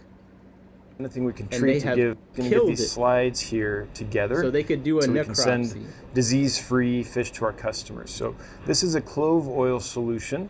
That's what we use. Okay, and this is a new standard practice at Dan's Fish, where they will disease screen by taking a fish from a bag. There's some common parasites and look that for live any in the diseases. gills to see. So you see here, they scrape so it. So skin. First thing we're looking at are the parasites on the skin of the fish. They found nothing on the skin. And that's how you know. And this is a gill fluke. You can see the teeth. And then the only thing they found was a singular gill fluke. Teeth towards the bottom of your screen. Those hooks, that's how you know. Now, luckily we didn't find anything else. So the intestines were clear and all that. All right. So let me just get your reaction to that. So they got in a bag of panda cories. They said, wow, they look great. Then they killed one to check for diseases as an indicator of health of the group. Fathom Aquatics says that is super unethical. I had this talk. There's a little bit of disagreement about whether or not this is unethical. Here's my don't love that. So I'm just gonna skip to the chase here. I emailed Dan's Fish, all right, because I'm not gonna sit here to you guys. I didn't want, when I talked about it on stream, again, I didn't want it to be like, let me ask my questions about Dan's Fish, like, I don't think that this makes any sense. I wanted to be able to come and be like, well, I asked my questions and I got my answers. So I emailed Dan's Fish through their customer support thing on their website, and there was a character limit, so my writing is a little bit weird. Toothy said, yeah, don't love that. Well, hey, let's listen to their response. So I said, hello, I have a few questions about the health screening from your recent video. 1, do you euthanize and perform a necropsy on fish from every bag you receive to check for disease, or do you only do it the first time you order for a new supplier? Then 2, if so, how do you account for the fact that one fish may look sick or fine, but the rest are not? Because I think that the question about all of us, and I see Skull Aquatics, who say not a fan, all of us, our question is knowing fish is, well, one fish's health doesn't really, one could be sick, the others could be fine, one could be, all of them could be sick, but with different things. So yeah, how do you account for the fact that one may look sick or fine, but the rest are not? Then 3, is this done for fish of any price range or only fish below a certain dollar amount? Then 4, do you still treat most fish with the same meds regardless? Then Dan's Fish responded extremely quickly, within 20 minutes of me sending that first thing. Okay? And Fathom says that's really messed up. Wow, okay, that's harsh. They said, 1, we test known problem species and ones that appear to be in bad shape straight out of the bag to get a jump on those. 2, we have people walking through multiple times a day observing fish and report any issues and concerns to our vet. Multiple fish sometimes get worked up if we're pretty sure they have something but don't find it in the first one. So if the sample size was too small the first time and they didn't find anything, they gotta kill another fish. So you see, the main reason why this is even an issue, like if Petco was doing this, we'd be like, whatever. They like commit genocide against betta fish like in cups across the country. But like because Dan's Fish is such a high standard, this makes us be like, what? So all right. Then on the, is this done for fish of any price range or only fish below a certain dollar amount? They said, we prefer not to have to work up the high value fish. And when they say work up, they mean kill it and put it under a microscope. But if we have to sacrifice one to save a dozen, we do. The high-end stuff tends to be treated far better and tends to have less issues.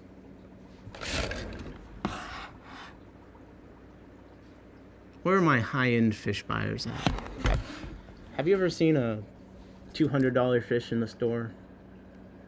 Do they always look like they receive better treatment than the cheaper fish? I'm just saying. I've seen Congo puffers in the store. They don't look like $200. Okay? And then, on the last question, do you still treat most fish with the same meds regardless? Because I assume, like some places, like Quarantine, or even if you're Aquarium Co-op, that just pre-treat their fish with a broad spectrum, that they'd probably still be treating new fish anyway that came in. But apparently they don't, he said, we don't have a standard treatment protocol currently, so fish are treated based on what they have. How they are. Now, if you watch Dan's streams, he says you can't really know what a fish has by looking at it. So to treat fish based on what they have to kill it to look at it. And the other issue is, if they're only working up fish that look bad, there's tons of fish that don't show any symptoms until it's too late. So I don't... Anyways, to me, this just... I still have questions, kind of. You know what I mean? It seems like a small price to pay... It seems like a small price to pay for keeping their fish warehouses disease-free as possible. Okay, so Daniel feels like this is fine. Black Planted said, not giving him any slack, ... Apparently, okay, you say that price buys quality if you do it right. Jeff says, not in my experience. But Brandon says not here or there. So maybe, so I think it's a mixed thing. Like I've seen plenty of expensive fish that don't look that great.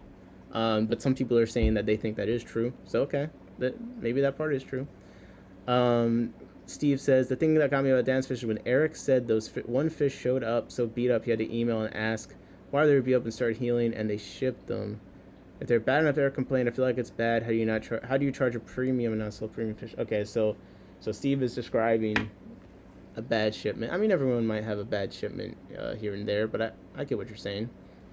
The last follow-up I asked from that was just, he said they only work up problem species or one that looks straight out of the bag, right? So it seems like they do work up fish that come in if they're a problem species, but I don't know if that necessarily means they have to look like there's a problem. And I asked what the problem species were, and they responded, all the very popular stuff: cardinals, CPDs, pygmy cories, sturbies, chili rasboras, rummy nose tetras, etc., which, if you didn't notice, all of those tend to fall within a certain price range, okay? So, you see what I'm kind of getting at here. Unique sand, too small sample size. I would just broad spectrum or quarantine for quite a while. So that's what I'm saying, like, bro, I have a problem. And these cories, you could tell in the video, the cories look fine. Healthy. They did really well. Like, look so at them. They weren't plagued with the problems that the other suppliers have. So these are good nice panda cories. We think a really good, reliable seller. And from okay, and maybe he just did it for the video to show their process. That also is a problem.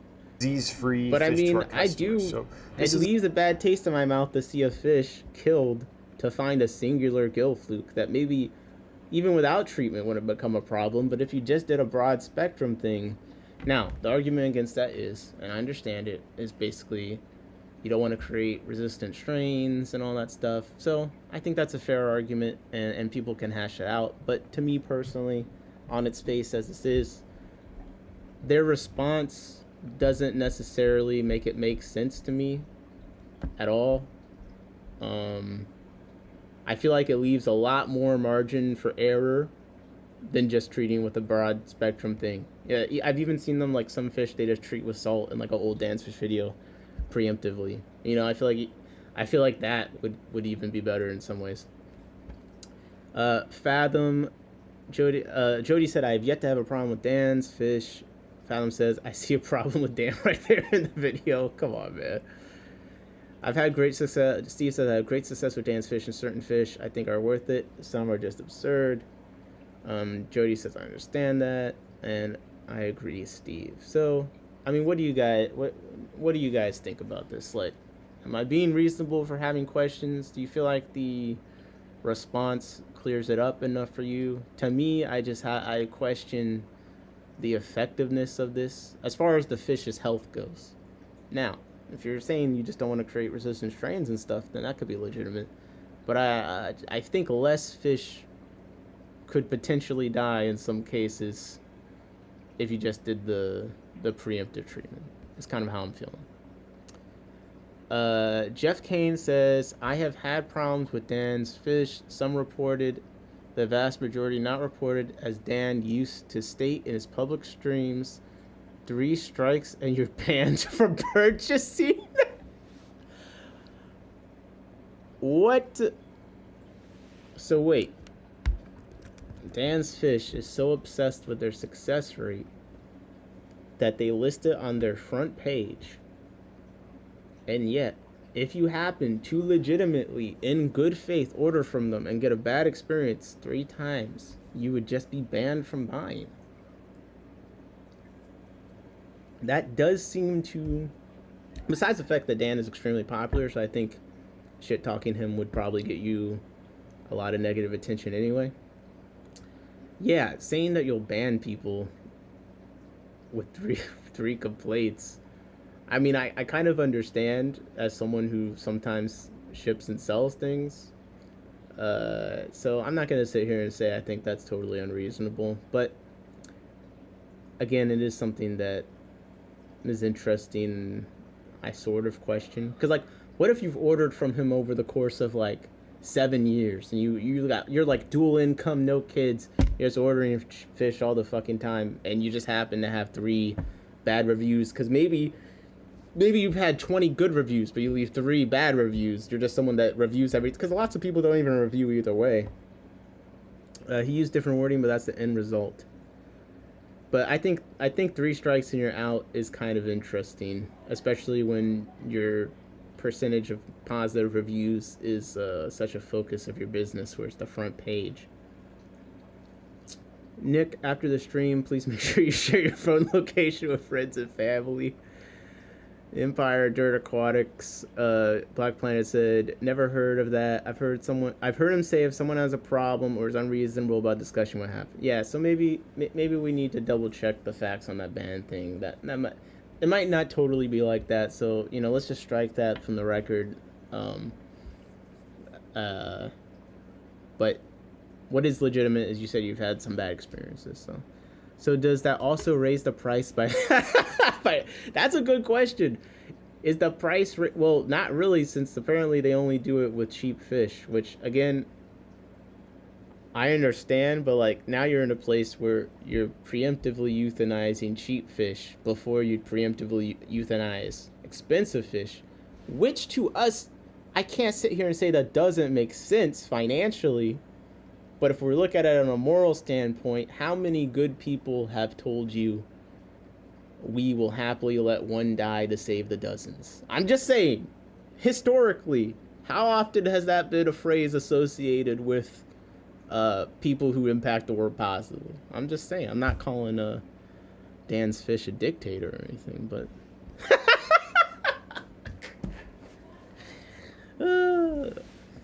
Maybe I just don't like bald people. No, I'm joking. I'm joking. Oh my god. That's funny though. I think having questions is never unreasonable. Well, and that's why I say it's just questions. Everything's in good faith. I haven't ordered from Dan's Fish yet. I hope to one day. They haven't yet had the thing that just pushes me over the edge to where I not only want to do a group buy, because I will never order from them on my own and pay for shipping by myself. That's just not something I'm willing to do. But there hasn't been they haven't had the fish yet. Like $190 for a pair of Colaris is insane. If you have to price them that much. It's so funny because he always says, I don't want to bring this fish in because I don't think the market will bear the price. Well, the market can bear quite a bit. The $190 pair of Colaris was nuts. I mean, even my local fish store had them in, it was like 70. So, and I know that there are some local stores I know that use the same suppliers as Dan's Fish. And again, they're not shipping, so different costs. So Dan's Fish, he does the extra shipping. That's why everything's so expensive. It's factored into the fish prices. I understand it. But I generally just go to my local fish store because they usually have like 90% of what's on Dan's website. Shit, I'm taking every spoken word tonight as gospel preach. Oh, God. Fish lives are risk every day in this hobby. The closer you are to the suppliers, the more this becomes normalized. I mean, is this a case of Dan being jaded by the hobby long enough? I don't buy there anymore. Better luck on Aquabid, swaps, and fellow YouTubers. Well, let me know if you have a line on some half beaks. I want half beaks bad. I bought the 3-spot ones from Aquatic Arts. They came in horrendous condition. They pack them together, males and females, beaks all bent, and I lost a lot of them. I think I have a pair left. But anyways, I'm into half beaks. They're just not around. So if anyone has a line on those, let me know. Especially the 3-spot ones. Hit up Roseline 17. That's Marcel, isn't it? I love Marcel. I've ordered my Hillstream breeding colony. I got the original 10 juveniles from him. And then I have 2 species of rainbow fish I just started getting fried from that I bought from him. I think Roseline 17, aka Marcel, is the best Aquabid seller of all time. So I've never regretted paying the high prices. The packing and shipping is impeccable, and the fish are in great shape. If you want to get into some hill streams but want a nice group of the more common varieties, every now and then he has like a group of 10 juveniles up there. I definitely recommend. I got my Swilia lineata from him, however you say it. Got my Swilia breviventralis from Marcel. Really great guy and really awesome fish. Yes. And if you bought from him and didn't leave an Aquabid review, Bam. OMG, I hope you never buy anything I'm selling. What? I give credit to where credit's due. My store has half beaks. I can check it for you on Friday. Oh shit. Oh she. Definitely let me know. Definitely let me know. Because Fathom Aquatics. Is your store Fathom Aquatics? No, I've been to your channel before. I just didn't know if your store is associated with that. Well, anyways. Yeah, definitely let me know. I have seen his setup in person. He has half beaks. I'm not sure if he's working with them yet. Oh, okay. Man, I would be very excited to see him selling half beaks. That would excite me greatly. I really want to get into them. Whew. But overall, correct me if I'm wrong, but overall you guys feel like it's reasonable I'm asking these questions. It seems like the majority of you are either not happy about Dan's Fish executing its stock to look for diseases in questionable scenarios. I mostly question the efficacy of it, because I just think that you kill one fish, you know, maybe it has something and some of the other fish have it, but not all of it. Maybe the other fish have something different. You know what I mean? Like, I feel like to do it effectively, you'd have to increase your sample size. And, you know, I feel like it's actually adding extra cost because, one, they have a hired vet that's doing this. I like them having a hired vet, but this isn't exactly about. I think if you had like a very sick fish or a fish that were dying, like that's where this kind of thing would make more sense. I have my doubts about the scenario that plays out in this video where he has extremely healthy fish. Like, it looks like there's nothing wrong with them. He says they look beautiful, and then they kill it. Like, that's what I have an issue with.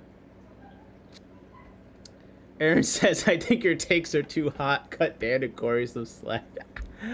Black Pandit says, okay.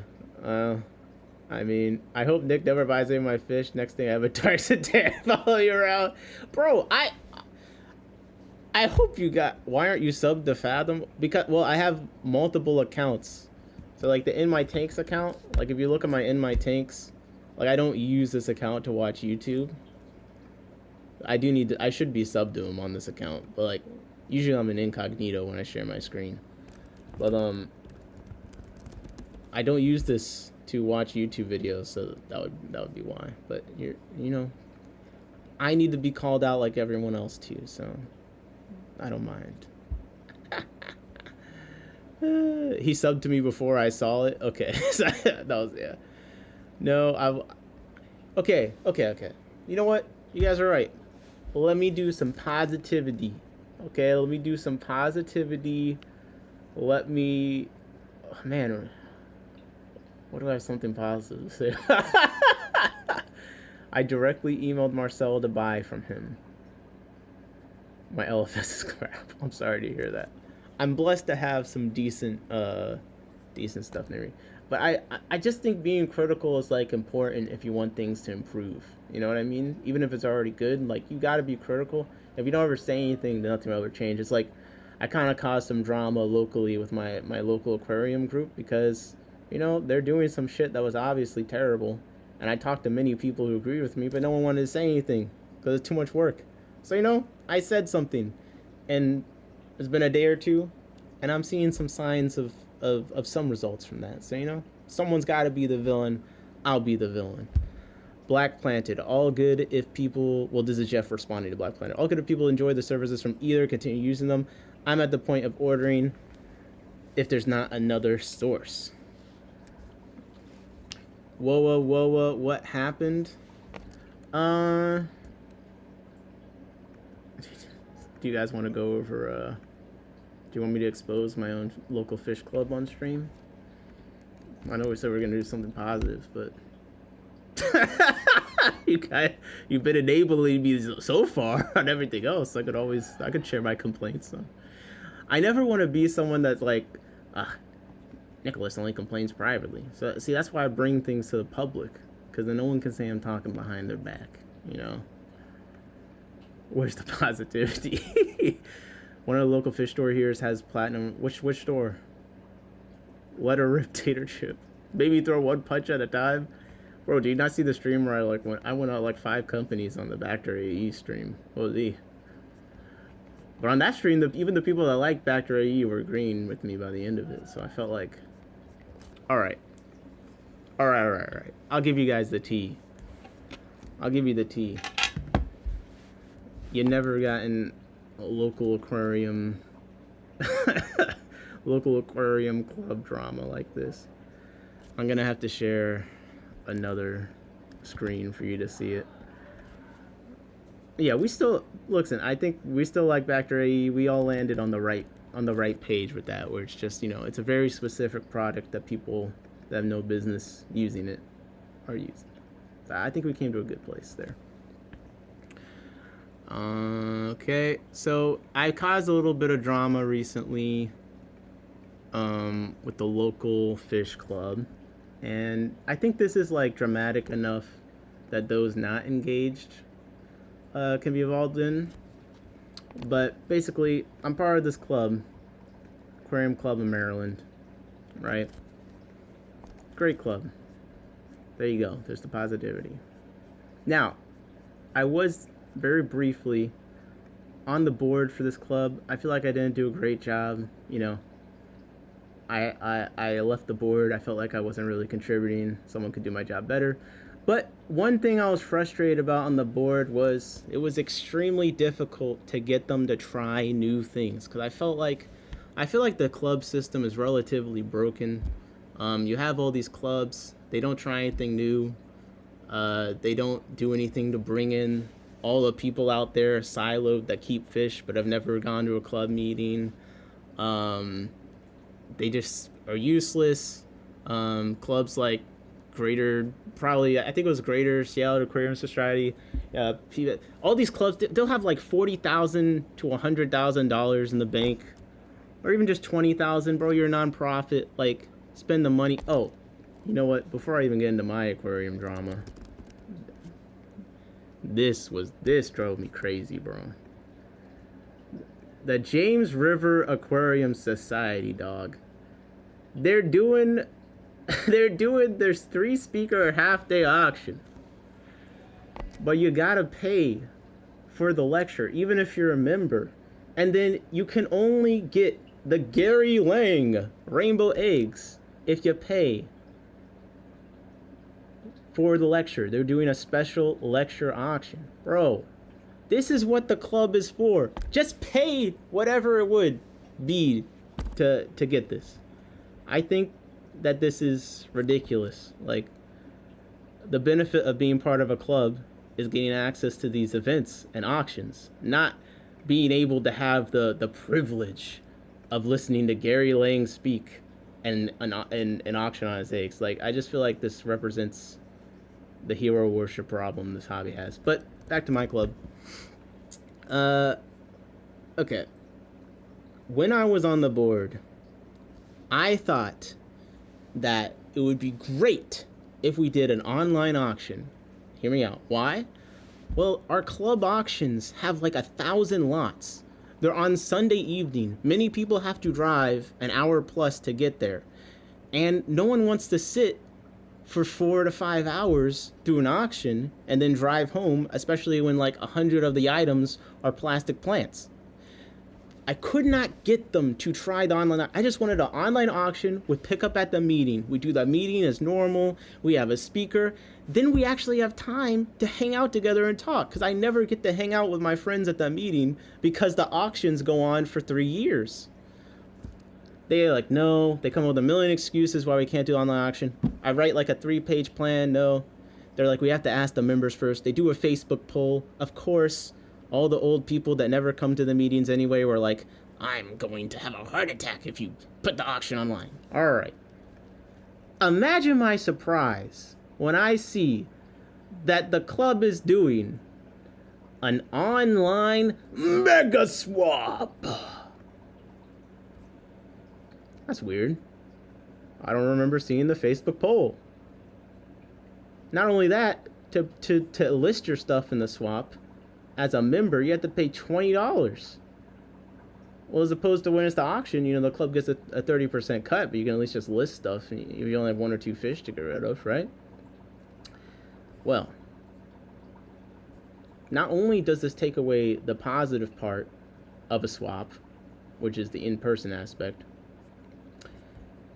it also takes away the benefit of the online part because they eliminated the meeting. Okay? They eliminated the meeting. So we're doing the online thing, but we're still not having the meeting. What is the listed reason? The board is too tired. They're too overworked to run a meeting. Instead, they're doing the swap, which is going to be less work, supposedly. Here's the issue. The thing they always use as an excuse. We put all the things in the auction. We're going to have to list all these things and bring them. It's so much work. How is this less work? Look how many lots they have listed. And they have never put up an auction thing this far in advance, ever. Not a single time. And our other auction just happened last week. So they had to have most of these items then.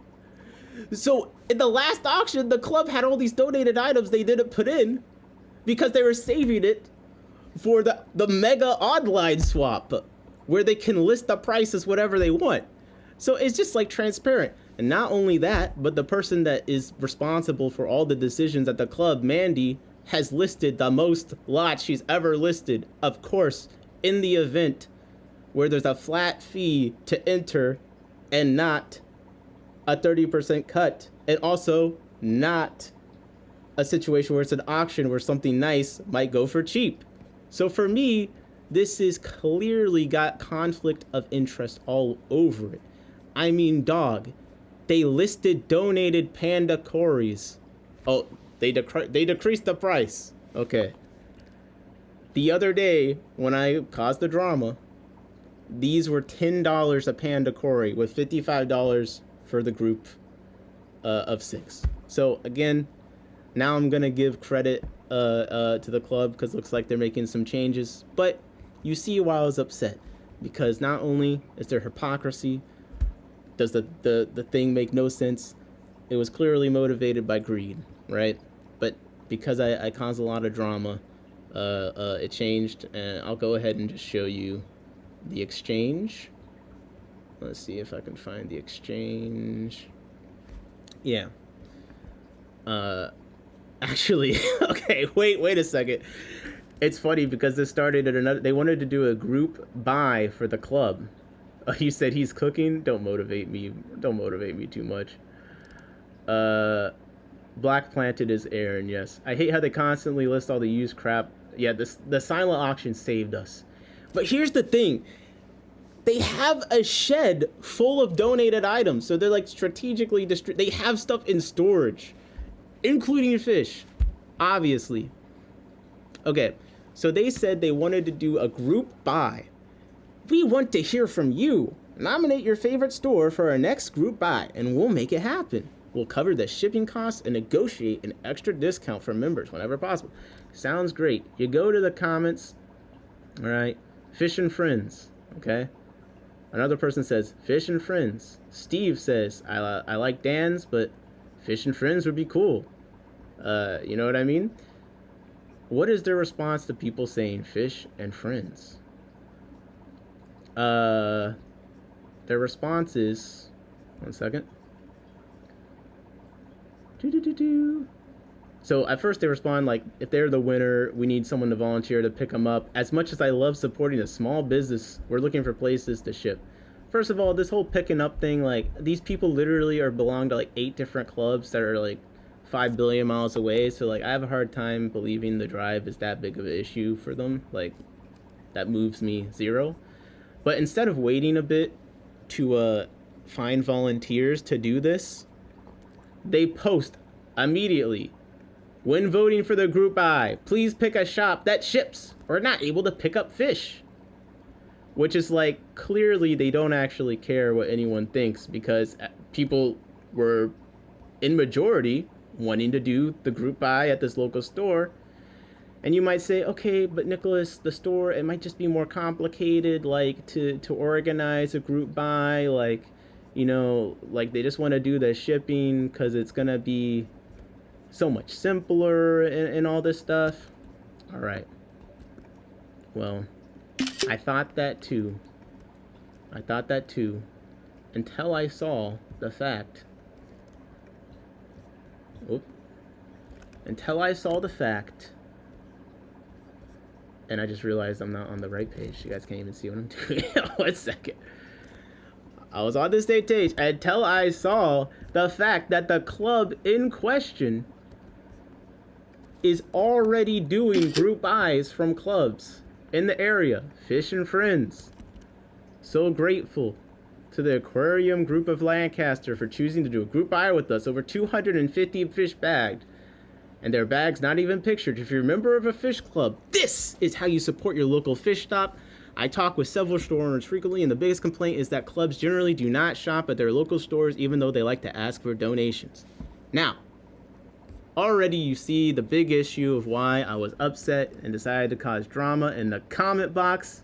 But even more so, I have heard complaints from stores about this very club that asked them for donations and stuff, even though they don't shop there, and even more, because they didn't give them a discount for the club membership card, were suggesting other stores over them, even though there were suggestions, because those stores did have a membership card discount.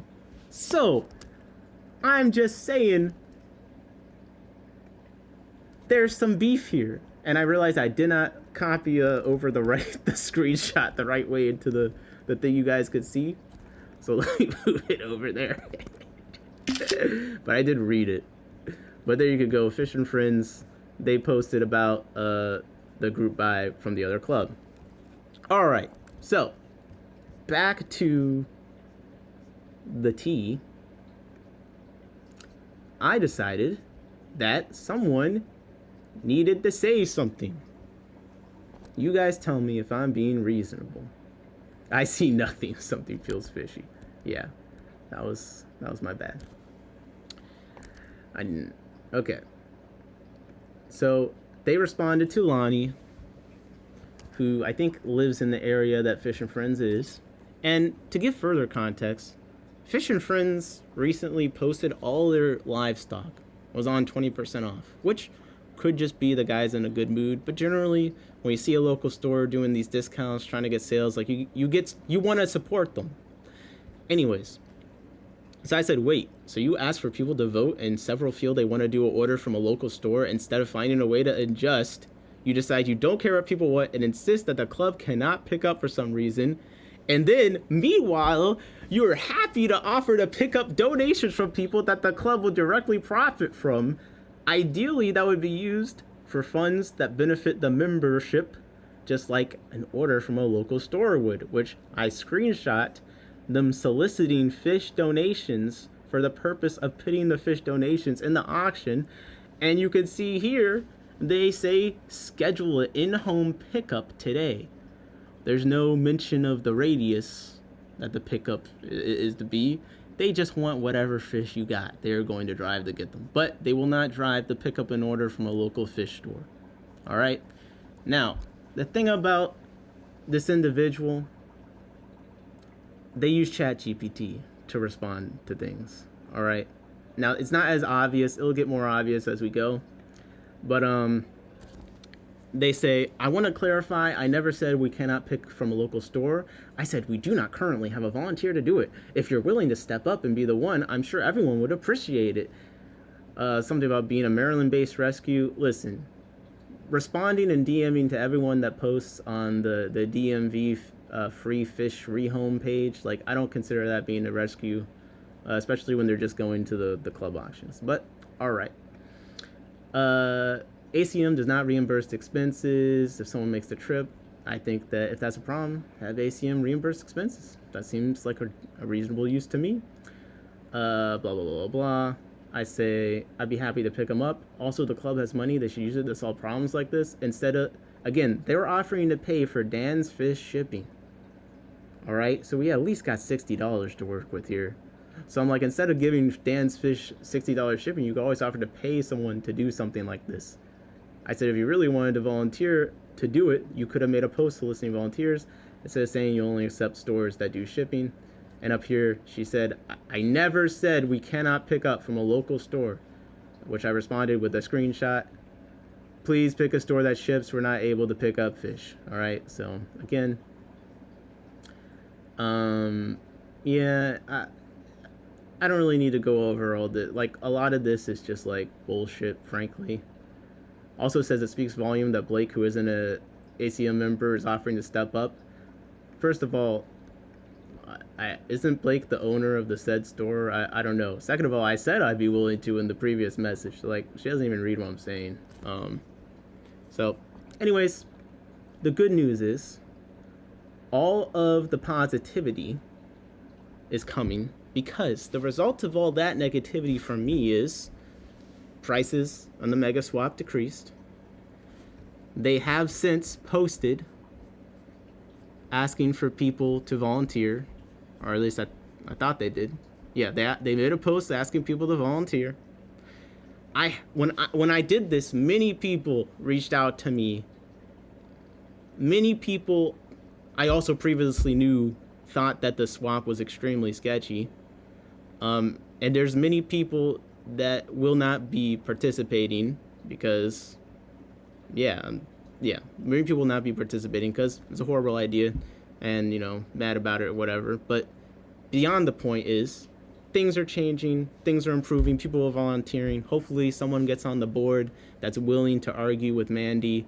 I think that, you know, I think she's great and all that. I got nothing against her personally. I think if I was forced to work with her, I'd probably be hanging from the rack behind me. But, you know, not everyone is meant to work together, right? So, you know, I hope some people that are better than me, more productive than me, can get in there and help make the club do all the cool things I think it can do. It's down with. It's not a witch hunt against a single person. It's just an example of, listen, it can be difficult to complain and be the villain and be negative, but a direct result of the complaints are things I consider to be positive. And some people I encouraged to volunteer. They said I brought up issues they didn't even know existed, and some people are motivated to volunteer. So hopefully we'll see some of that. She's done fantastic things. I just can't get with the financial decisions. Yeah, I won't get into all of that, but there's definitely a lot of weird things with the financials that I consider to make no sense. It'd be extremely weird, but you know. That being said, let's do some positivity. What are some fish vendors? Is there no treasurer?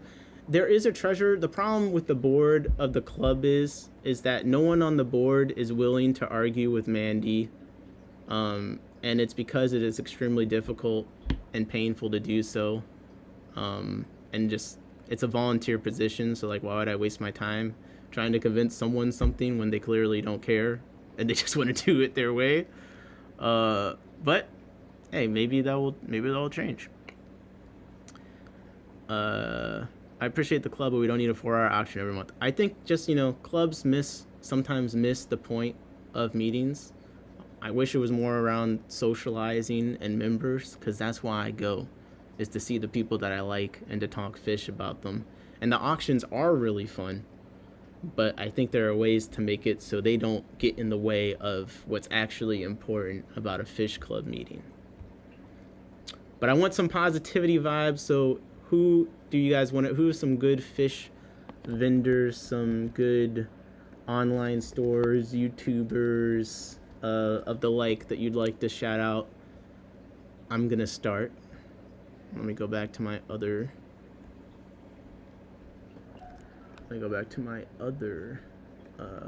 Chrome tab, but you guys put in who you wanna. Okay, if you have suggestions for who you want me to look into next, feel free to put those. But hopefully we could now proceed with more positivity for the conclusion. But basically, I'm gonna shout out Fathom Aquatics since I wasn't subscribed. I did my take, so I want to shout out Fathom Aquatics. Great guy, great channel, up and coming channel. Oh, look at this. This video did 7,000 in 4 days. Come on, he's going viral. Those are good numbers. It's got a lot of videos. Doesn't post too much, so you know that he's put an effort into the videos. And they post every day, you know, they're just reading off of Aqua Addiction, the care guide, you know. But that's my me starting the shout out chain. Fathom Aquatics, check them out. Fathom Aquatics, where we're dedicated to expanding what we know about fish keeping daily. This is your new ultimate destination for all things related to home aquariums and fish tanks. Dive into the world of aquatic wonders as we explore the ins and outs of setting up, maintaining, and enjoying your very own underwater paradise. So, that sounds good to you. Check them out. I'd like to know what happened with tangled cichlids. Interesting. He's on a roll this year. He only used to post once a year. Don't read the chat GPT SEO bullcrap. Fathom is a sketchy guy. The Morphe accent is killing me. I really couldn't pick there, could I? Wait, let me finish it. Let me see if I can finish. Our channel is packed with informative and engaging content, including aquarium setup guides, fish care tips, tank maintenance, tutorials, and product reviews. We also showcase the most beautiful, exotic fish species, as well as aquatic plants and decorations to help create a stunning underwater environment. Whether you're a beginner or a seasoned aquarist, join our community of fish enthusiasts and let's embark on this exciting journey together. Don't forget to subscribe and hit the notification bell to stay updated on our latest videos. Happy fish keeping! Yours truly, Fathom Aquatics. No paragraph line breaks, what a Chad. I'd say Conrad's fish, but he's sold out. Yeah, well, we can still shout out Conrad's fish. If you guys don't know, Conrad's fish is the premier aquatic isopod. Whoa, that's not Conrad. He is the premier aquatic isopods salesman. Currently out of stock because he's been selling too many damn isopods. All right, Reddit Nutbuds. You might recognize, he's got like some of the biggest posts on Reddit because back in the day, he was the first one to care enough to share aquatic isopods with us. 1 second. Plug in my computer.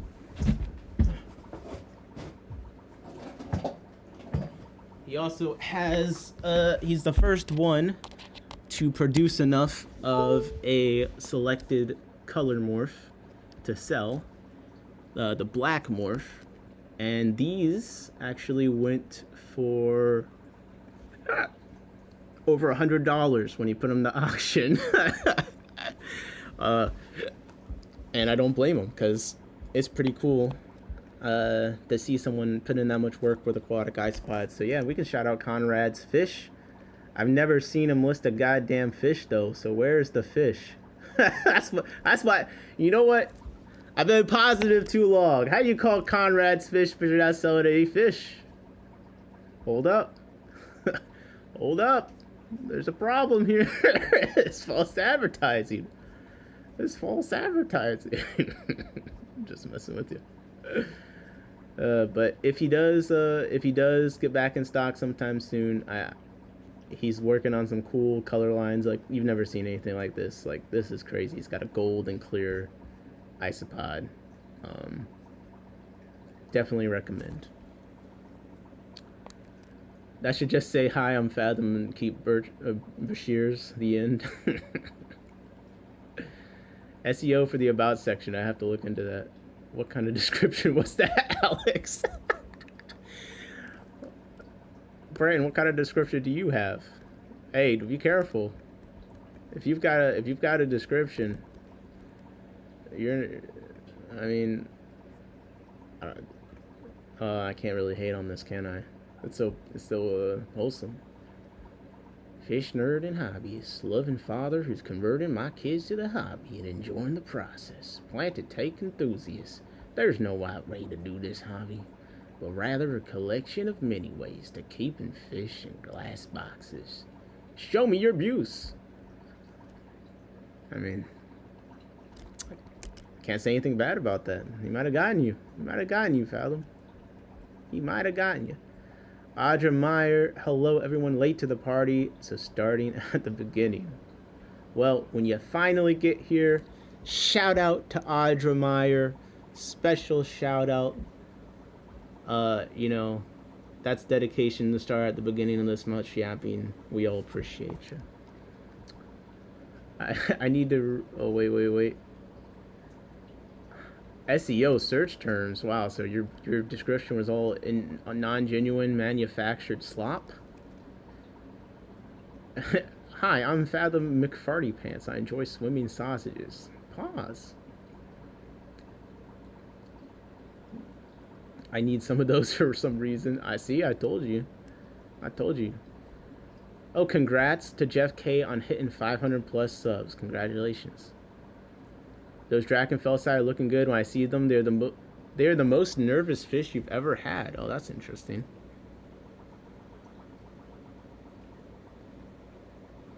Are you subbed? How are you gonna click on my page and not even sub? I keep telling, like, I don't use this for watching YouTube videos. Oh my gosh. Okay.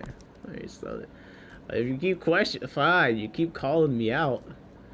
I'm never gonna share my screen again.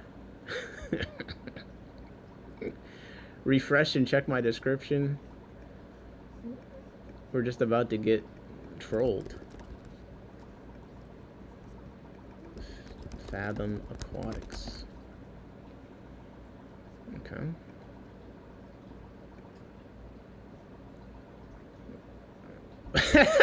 If I take. Wait a second. I don't know if this isn't what you want, man. This isn't what you want. You don't want this. You don't want this. The green sedan is coming up. The green sedan is coming up behind your house. If you see a bald guy hop out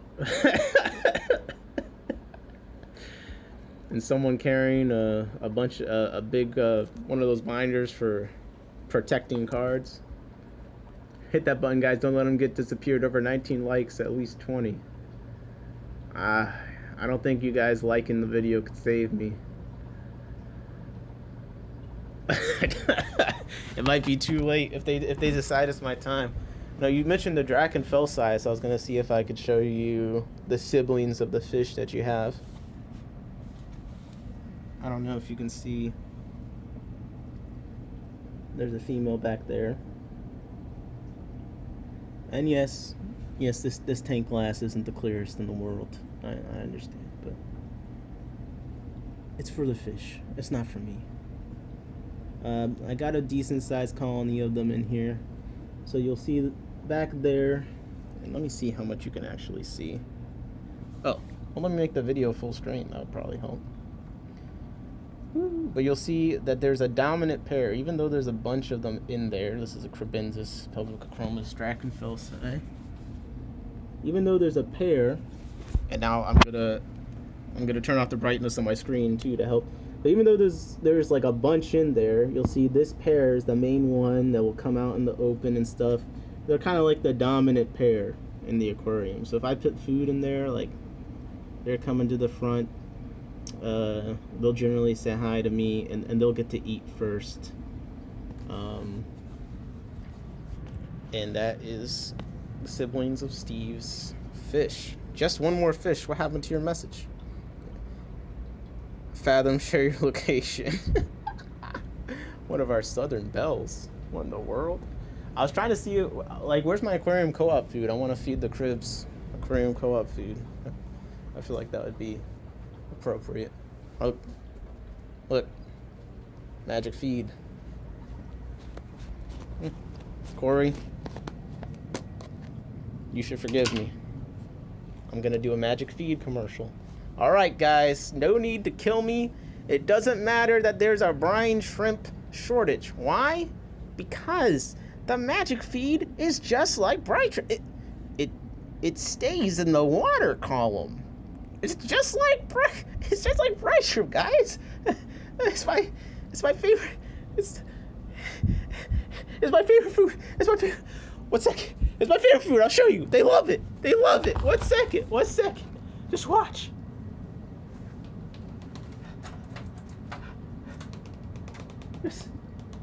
I swear to God, just watch. It's just like the bride shrimp. Okay? Okay? Okay?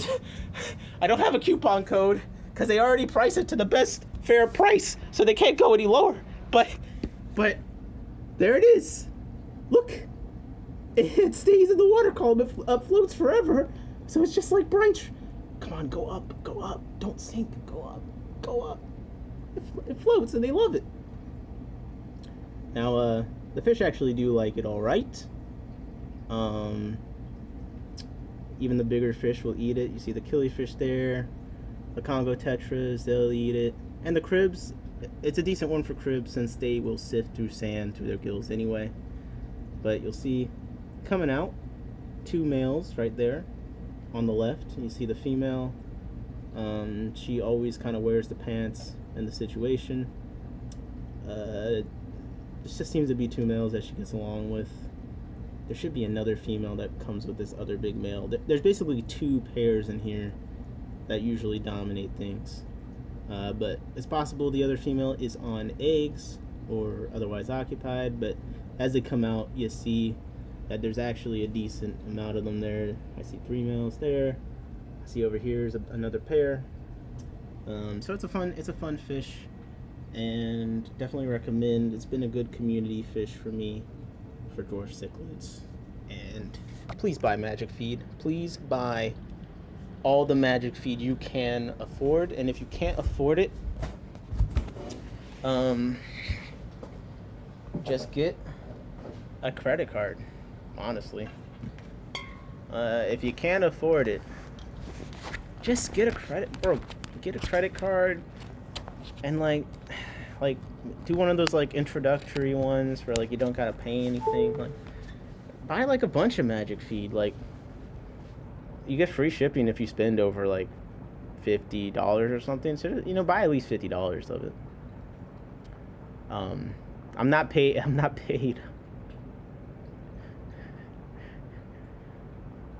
Ah, man. Whew. Sorry, I just get passionate about this stuff. Don't call it nano or another black fan with extreme logo will pull up. What's with the drop ceiling panels? Listen, that's the fish room's under construction. All right, I don't want to hear anything else about that. You're just jealous. You can't have your cat crawl into your ceiling. Moderators should post Jeff's channel. Wait, there are no mods. There are no mods. This is a dictatorship. It's like Dan's fish up in here. One must suffer for dozens. I'm joking. That just made my night. Hey, I'm glad that seeing good fish food makes your night. I love your sense of humor. Oh. I guess I've told some jokes. In the last, he said, gold razors have been raised up 100% magic feed. Yeah, magic feed is a decent food.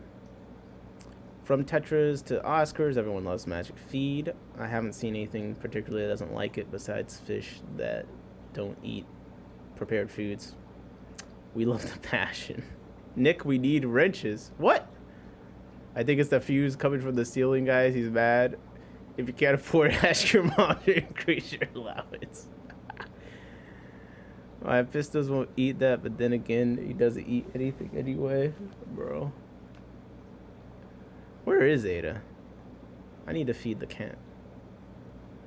I'll buy the other brand. Let me know how it goes. Wait, guys. A little bit more positivity. Who else can we shout out? I'll shout out Fishery. Again, Fishery is my favorite YouTube channel because I think whenever there's been a niche topic, he's usually the only one I can find a video on it. And he just does research He's one of the people that inspired me to do more research and cite academic papers in all my videos. And I think that because of those reasons, he's my favorite YouTube channel. I don't really watch a lot of fish YouTube, so just because a lot of it isn't necessarily about what I'm interested in.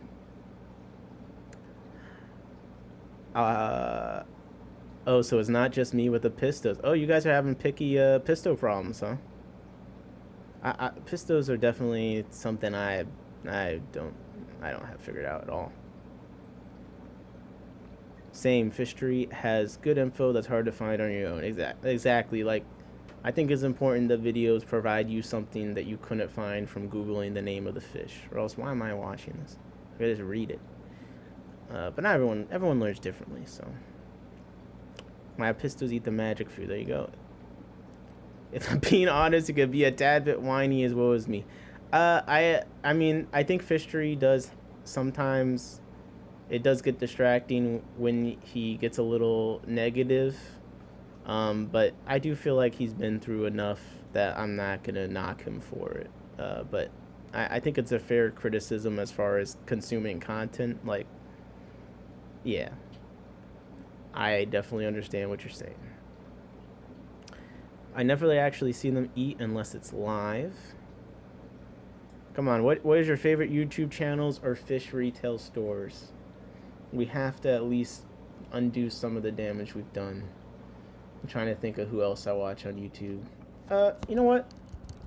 I think the biggest YouTube channel I actually will watch sometimes is Keeping Fish Simple. Because he is focused on breeding, it seems, personally, which is something I'm focused in. And he's done a few good fish room tours recently.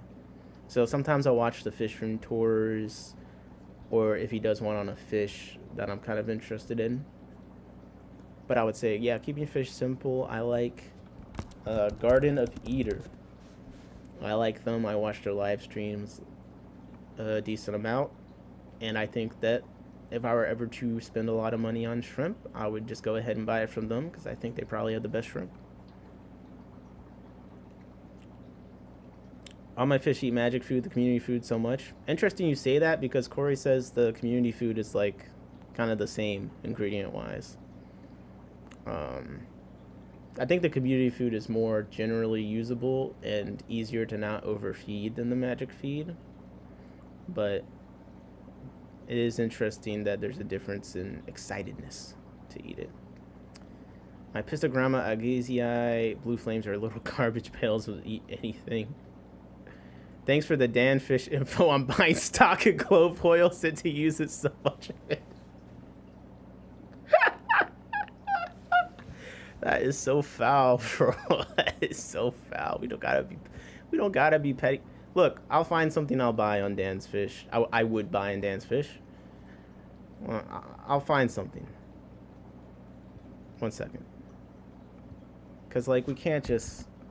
I'm trying to do some positivity. Can't be all criticism, right? You got to give credit where credit's due. Like, he brings in unique fish. They're gonna pop up any second.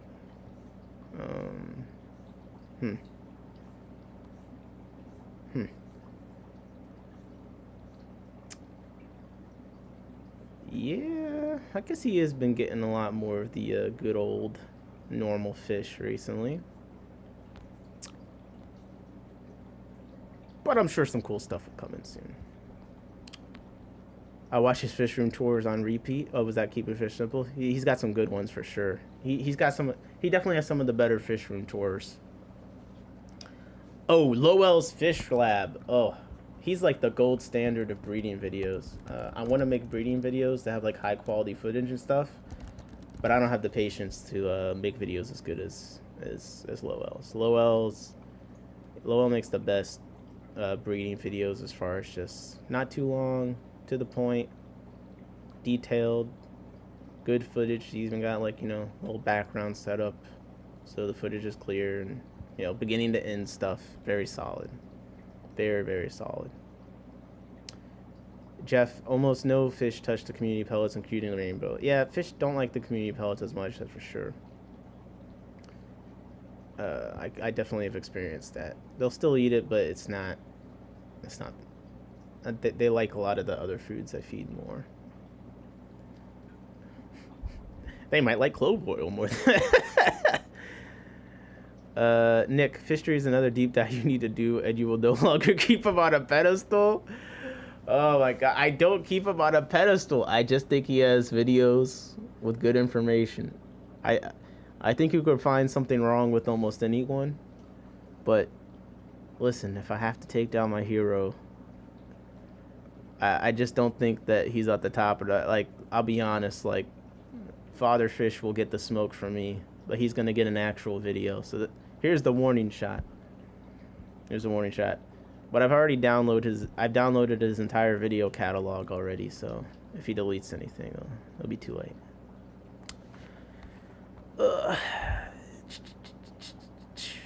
Let's see, who else do you guys like? Ooh, Aquarium Pets. I think I've looked at those. Aquarium Pets. Yes, this guy does great videos on... Oh, I'm getting a Grammarly ad. That's actually relevant to me. I can't spell for anything. Yeah, he does great videos on isopods. And if you're getting into aquatic isopods, I think he does other stuff too. But I'm just showing my little Gesteri, Armadillium Gesteri, little cube display tank. They're so cute. I love them. But yeah, very good channel if you're curious about the care and getting into the terrestrial isopods. Jody says, I like blowers a lot. Identified turquoise rainbows. I like Garden Eater. Bought PBLs from them and they're awesome. Yeah, I got some tang ties from them at the Clash, which is like, I guess, a hybrid of random Caridina tiger shrimp. And they've been doing great in my tanks and reproducing, and I haven't been treating them special, so I definitely recommend their fish, and I think tiger fish seem to be pretty adaptable. I recommend their shrimp, and tiger shrimp are adaptable, but like, since he talks so much about his process and stuff, I know exactly how he treats the shrimp and how he like cares for them. I saw his speech at a Clash, so I already know like it's top tier shrimp. He cares about it. He culls. He knows all the information, and that's what I like. I think that's true competition, is when you can say exactly how you do things and it doesn't matter because no one else can or will do what you're doing, you know? And I think that's real competition. I think if you're really competitive, you don't try and, you know, hide behind trade secrets all the time, because you're doing effort and other things to differentiate yourself that most people aren't willing to do. And I feel like when you have someone like Garden Eater, where they basically he goes so much into his process, you technically could copy him, but you're not going to, or you can't. So I like that a lot. What's up, Stephen P 2003 Aquatics? Good. How's it going? Bro, no ad block. I haven't updated my extension. And again, I'm using in my tank's Chrome profile. Things aren't perfect. My fish from Dan were super energetic, so I can't deny the quality. I've only heard good. I heard bad things tonight, but in general, I only hear good things. Skull Aquatic says Adrian's fish room. And just anyone stopped in. We did like some other vibes earlier. Now we're doing shout outs, some positivity real quick. So shout out Adrian's fish room. Looks like he's got some interesting stuff. As always, I think I've been kind of curious. That's how keeping fish simple is keeping bees now.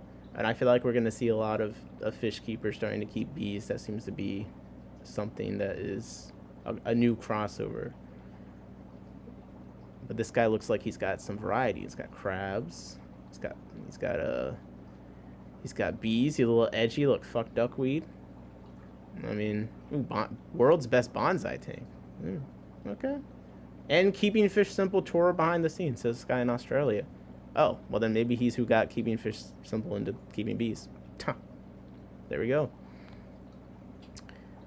The Dave. 2 people said the Dave. The Dave.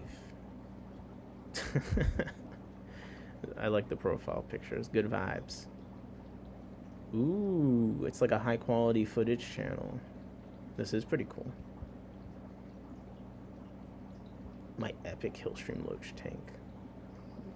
Bro, I get the ads on the In My Tanks account. I'm like, dog, what am I looking at? Oh, look at that. In order to properly appreciate my work, set to 1080p. Okay. Go off, king. So this is like a high quality footage channel. It's pretty cool. Fishery has been through a lot. Yes. Rachel O'Leary. Does Rachel O'Leary still make videos? I thought she stopped. Through a lot of bullshit. Yo, Jorge is trying to get... Yo, Jorge wants to turn me into the fish drama. Hey, I'm accepting sources. Email me with any fish story tips at inmytanks@gmail.com. Make a new Gmail and just FF needs to smoke. Which one's FF? Skeptical Aquatics has been doing a lot of targeted father. Yeah. I'm confident I know his voice at first that I can't believe. Skeptical Aquatics. Oh my god. Guys. Do you want me to do Skeptical Aquatics? Because I actually have a video of his saved and I got time codes of the stuff I wanted to comment on. You guys want me to do Skeptical Aquatics? The positivity could only go so long. Father Fish targeted videos. Yeah, I'll do a Father Fish. I mean, Father Fish, the people that like him, you know, they like his grandfatherly personality and stuff. I think all that's fine. It's just, you know, if the facts of what you're doing is wrong or even dangerous, then that's a problem, no matter how likable you are. It's just kind of how I feel about it. LRB Aquatics is the GOAT of Blue Dream. Drama for sure, but what's the drama with LRB Aquatics? I'm not too familiar with Oh, is this the fish, the no filter fish room guy? I think I watched the fish room tour of him. Other than that, I'm not too familiar. You mentioned the Clash. Wife and I have been going the last 3 years. Are you coming this year? I should be going this year. I went for the first time last year. I'm still less than 2 years in the hobby. It'll be in June. I think it'll be 2 years of me being in the hobby. But yeah, I'll be going this year. Steven will need a security detail for Nick if he gets to the Clash. Nah, bro, I'm a tiny channel, bro. No one's gonna see this. It's fine. I got some stuff to send you. We'll talk. All right, bet. Hey, I'm willing to be the villain if what did they say? The greatest disinfectant is sunlight. Go for it. Skeptical Aquatics. All right. You guys. And I'll say this again, and I've said it before. I say it a million times. You know, when I say critical things, I do. It's not that I don't mean them, but like, I'm just someone like. To me, the word hate doesn't mean that much. I just kind of talk in a very brutal way sometimes. But other than that, I also I legitimately enjoy being critical. So, you know, I'm always open to changing my mind and being wrong. So it's not like I'm willing to die for my positions. But I'm also a verbal processor, so I heard Fathom works for the CIA. I know the drama of LRB that goes to a private email. All right. All I know is LRB, his store is never in stock of anything that I'm seeing. Like when I watched the fish room tour, I was like, oh, this is great. Like he must be making a lot of fish. And then like I go to his site and I can't find a single damn fish that I was interested in the video in stock. So he must like have all of his buyers lined up elsewhere. Let me get my time codes and then we'll do, okay. Skeptical Aquatics. Now, Skeptical Aquatics, he's been doing good work. I like what he's doing because, one, the emoji's kind of funny. Two, I also agree. We need more skeptical people in the hobby. We need more people asking questions and challenging the status quo. I'm into it. One interesting thing about Skeptical Aquatics I've noticed, he hates Phillips Fishworks. He hates him. Okay? If you watch his videos, he'll say things and he won't say a name, but it can only apply to Phillips Fishworks. Okay? Now, I never want to be the person that's like saying these things and you gotta guess who I'm talking about. Like, if I'm shading someone, I'm gonna say the name. You know what I mean? But I just typed in the chat, all tips to my email. It's just being silly. I'm gonna say the name, but he made a video recently and it was on aquatic isopods, which obviously... Wait, where'd the video go? 1 second. Where's this video? I gotta find the link. If the video's gone, I'm gonna be upset, but I'm probably just blind. But he made a video on aquatic isopods, and you know, his whole skeptical thing, like, now I'm like personally attacked. Like, isopods is the thing that that I care about. Oh, that's why I couldn't find it. It was a live stream. Okay, there we go. We got the live stream, and I got my time codes for what I want to respond to this video.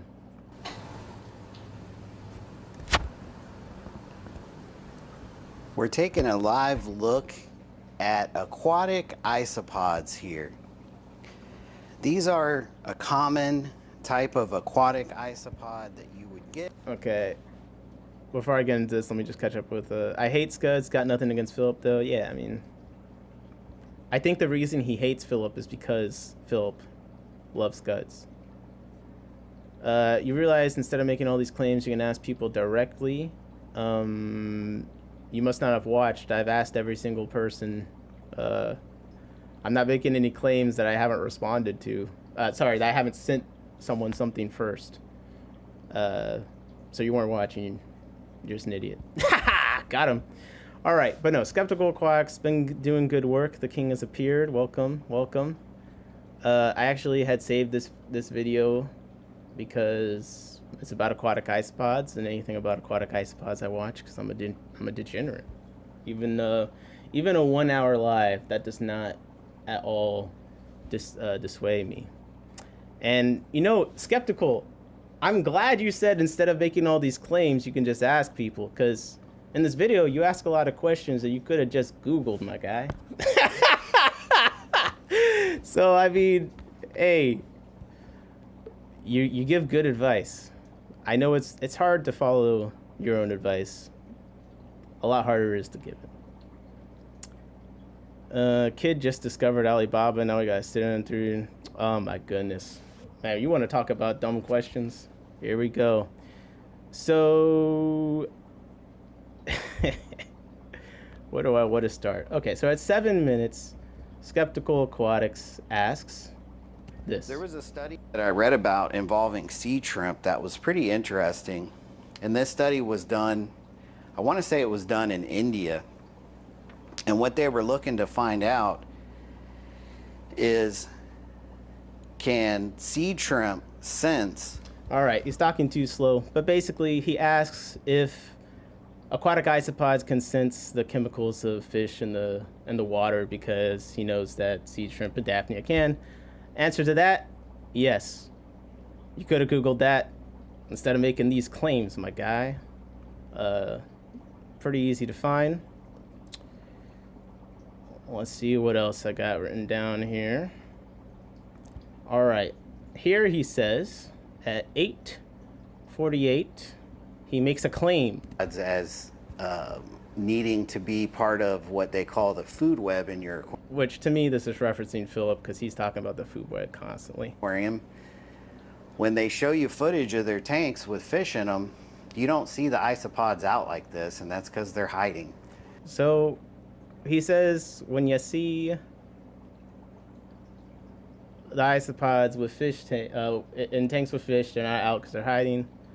Well, I mean, that's true if the fish are eating them, but that's definitely cap if the fish aren't eating them. And I literally have a video, 20-minute, 10-minute video on my channel with footage of isopods out and about, not hiding, with fish in it. Oh, let's see. What? Message retracted? Bro, what's going on? Stand on business. Time code these nuts, ask away, weak sauce. Well, the thing is that Skeptical Aquatics, he knows exactly what kind of channel he is. He's trying to hate on people, get responses and stuff, and I like that. I think we need more of that. I'm trying to answer the questions. Now, here we go, 10:20.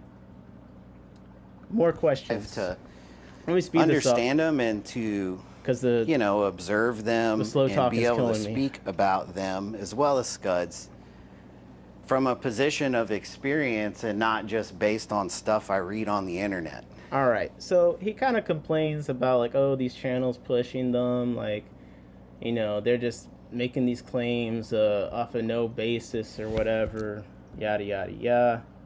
Well, I mean, Skeptical, you could go to my video on the isopods, and you could see that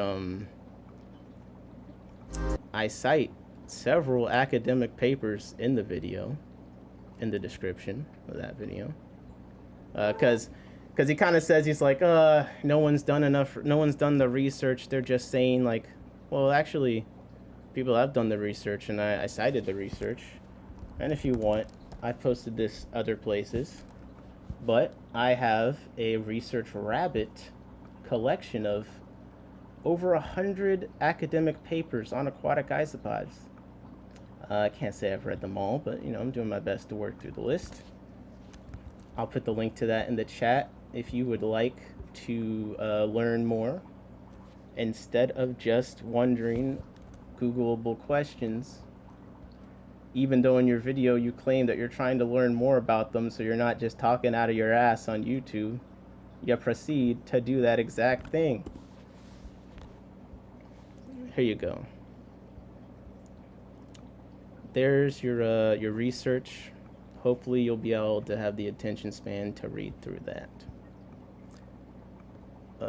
Let's see, in the chat, I thought you were an adult. Oh, I did. You don't want to ever assume anyone on the internet's an adult. We don't know how old people are. You just spent an hour doing what?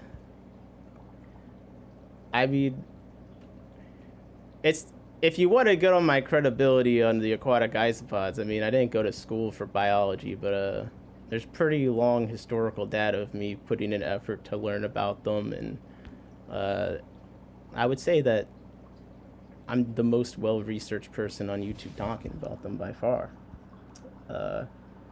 And I could show you my computer where I have folders of papers about them going back a year and a half or more. So, it's something I've been looking into for a while. Feel free to join the club. We've been doing the research for a bit now, actually. Now, let me get back to this. I totally lost where I was at. Oh my God, bro. There we go. All right. What else? What other things can we clear up?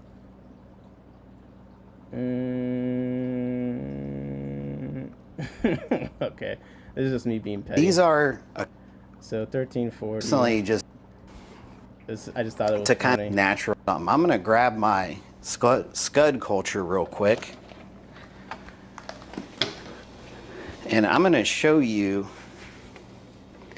the scud culture. This is not the right time code. It's 1340, not 1440. My bad. Isopods, and it's because they just weren't a part of the discussion. And I've owned them for a while now. He needs more AI and thumbnails. This is what I thought was interesting. Here he says the discussion. And I've owned them for a while now, and I personally just don't see. I mean, if you're interested in them, there's nothing wrong with that. Bro, and having a culture of them is great. But even in a large aquarium, there's really there's not a whole lot of benefit to. So he's true to his name. He's being skeptical, right? But the funny thing about that is he's like, I've had them for a while, yet he knows nothing about them. Like none of the most, like all these questions, if you had them for a while and were striving to understand them and not just say things based on what you've seen on the internet, like you stated, I mean, you could have tried. Now, here's something that made me laugh is when he just heavily subs Philip Fishworks so hard, and I hate scuds, so I actually quite enjoyed it. There are certain people out there that saw it as something that could be marketable, and what you saw was suddenly long 30-45 minute videos appear on YouTube that were slow, methodically written ways to kind of tell you that you need to get scuds, but also This was so funny, bro. Like, this is what I'm talking about. Like, he says this shit, it could only apply to Philip.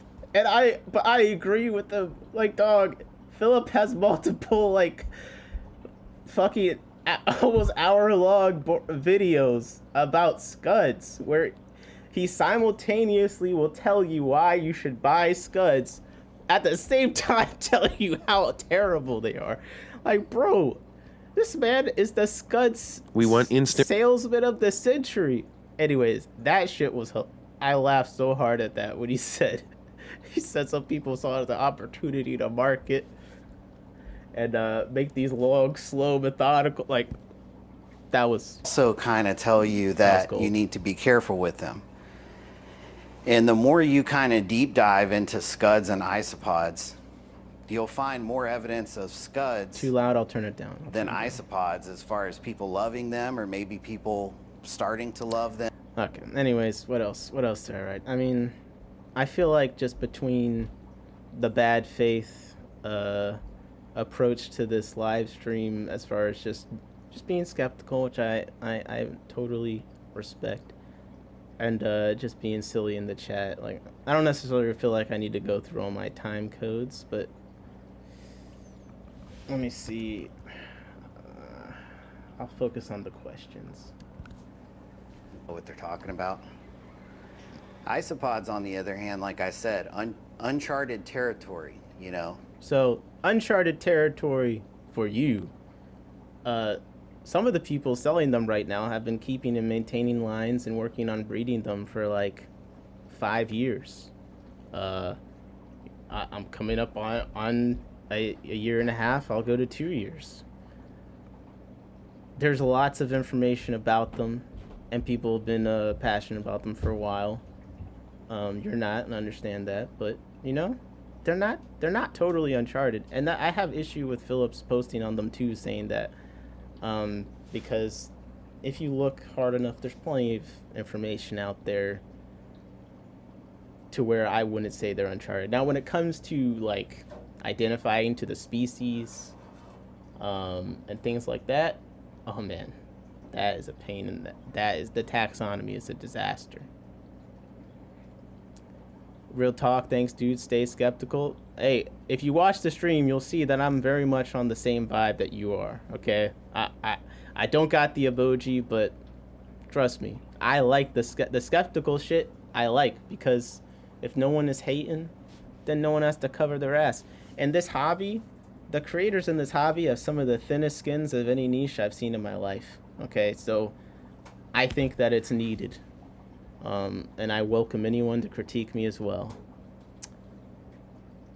Hurry up and monetize so I can support you. I think I'm getting close. I just need to make videos. I'm just so lazy. I'm sorry. Skeptical is giving Joey from Kia. Yo, yeah, Joey from Kia. I mean, I never watched his videos because, you know, when he was relevant, seems to have been so long ago. Like, I wouldn't have even been around. But yeah, he seems like a total douchebag. Maybe not even worth. Everyone seems so like on the same page about that. Might not even be worth looking into. They're interesting, but not for me. I can find them locally. Yeah. They're all over the place. I'll catch a replay on the rest. Bedtime. Thanks for your stream. Good night, Jody. Hope you have a good one. I saved this to watch later. Watch again later. Popcorn. Okay. One other questions I wanted to answer. Well, okay, so in a large aquarium, not a whole lot of benefit. I would definitely disagree with that. I think there is a good amount of benefit. And even with predators, they're pretty good at persisting. I just pulled a sponge filter. I set up a tank for a new species, aquatic isopods. I pulled a sponge filter out of a tank I had put them in, but since then I've put so many cichlids and stuff, I was like, there's no way they're in there. The moment I put the sponge filter in the new tank, a bunch of isopods jumped out. I mean, they can be very quietly beneficial. They have a unique ability to break down complicated fibers and other things that some of the other detritivores can't. And that is due to the fact they have a symbiotic relationship with a bacteria in their gut. Also, I find that their form factor, actually how they are physically, the fact they can't swim and they can only crawl, they reach a lot of places that nothing else can really get to. And they eat some of their favorite foods are bacterias and fungi, some of which contribute to the fungusing of fish eggs. So I'm not going to go too much into that, but yeah, no, there's actually a lot of benefits to them. They're definitely very niche though. Also, Jeff, I don't know how you know me. Jeff apparently works for the FBI. I don't know. Thanks, dude. I feel you 100%. No, man. Real stuff. But I think we should totally keep a online beef for the content. So.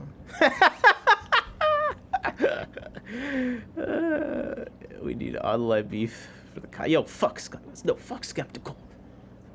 He's hating on the aquatic isopods, man. I'm gonna send the isopod agenda after him. Okay. 444. I just want to talk about some behavior stuff. I have to finish writing this God paper. damn, I do need to fix my ad blocker. This is too much. The shell of having structure amongst the scuds. So this is just he kind of talks about like their behavior, kind of wonders like if like scuds they might eat each other if running out of food or just other aggression stuff that could happen. So for the most part, they're pretty strict detritivores. They're not going to eat anything alive. There is variation. I've seen evidence of aggressive variation in species. There's one species that I know someone keeps. She says they're a little bit more territorial. It's not anything like they're like eating each other. More territorial. Usually with them, aggression is mating based. So you might see a male like on a rock defending or chasing. Like I've had a male like chasing shrimp away from a rock because it's like a good spot to guard a female in. You might see missing antenna and stuff from fights regarding that. I'd be okay with them in my 125. I don't trust anything with my eggs. Well, I put the isopods with all of my fish eggs. Because I read a paper where I read a couple papers. I went over one in the old life where they explored using them with fish eggs, and nothing has found so far I've read that they'll eat the viable fish eggs. Can't say the same for scuds. The big isopod conglomerate gonna roll up in that black van. Hey, the isopod agenda rolling up in the big body, bro. Okay, we got the shooters. Spinning the block like we don't know where to park. All right. Okay, Phillips has some angry isopods. Leap attack. Yes, they attack fish and shrimp guard. I've heard that, but nothing about them eating each other or like anything else large. Bro's currently have 4 black vans and 1 tall van in his driveway. Yeah, it might even be like a 2003 Saturn coming after me. Now I got skeptical on my ass. I used to drive a 2003 Saturn, so it's not that much of a burn. Don't forget the fish police Prius. I have a short with a Neo eating a sticky head angelfish.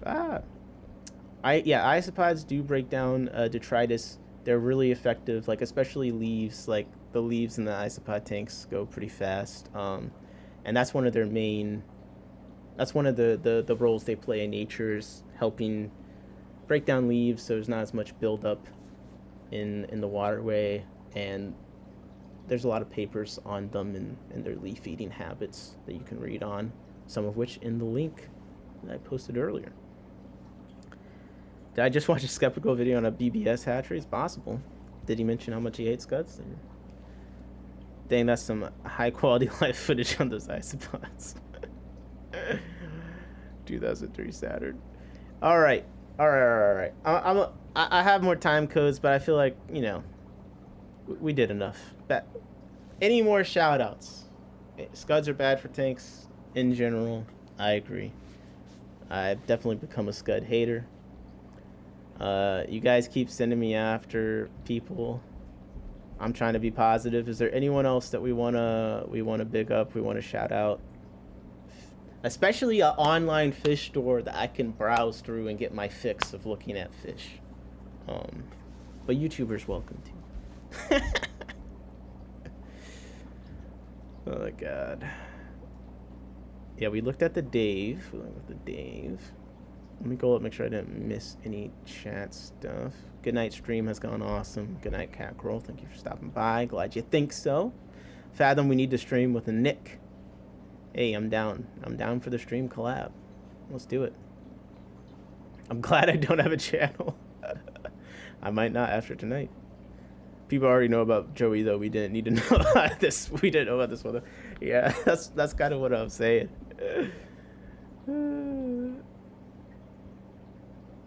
I've been in some angry Joey screens. Not cool.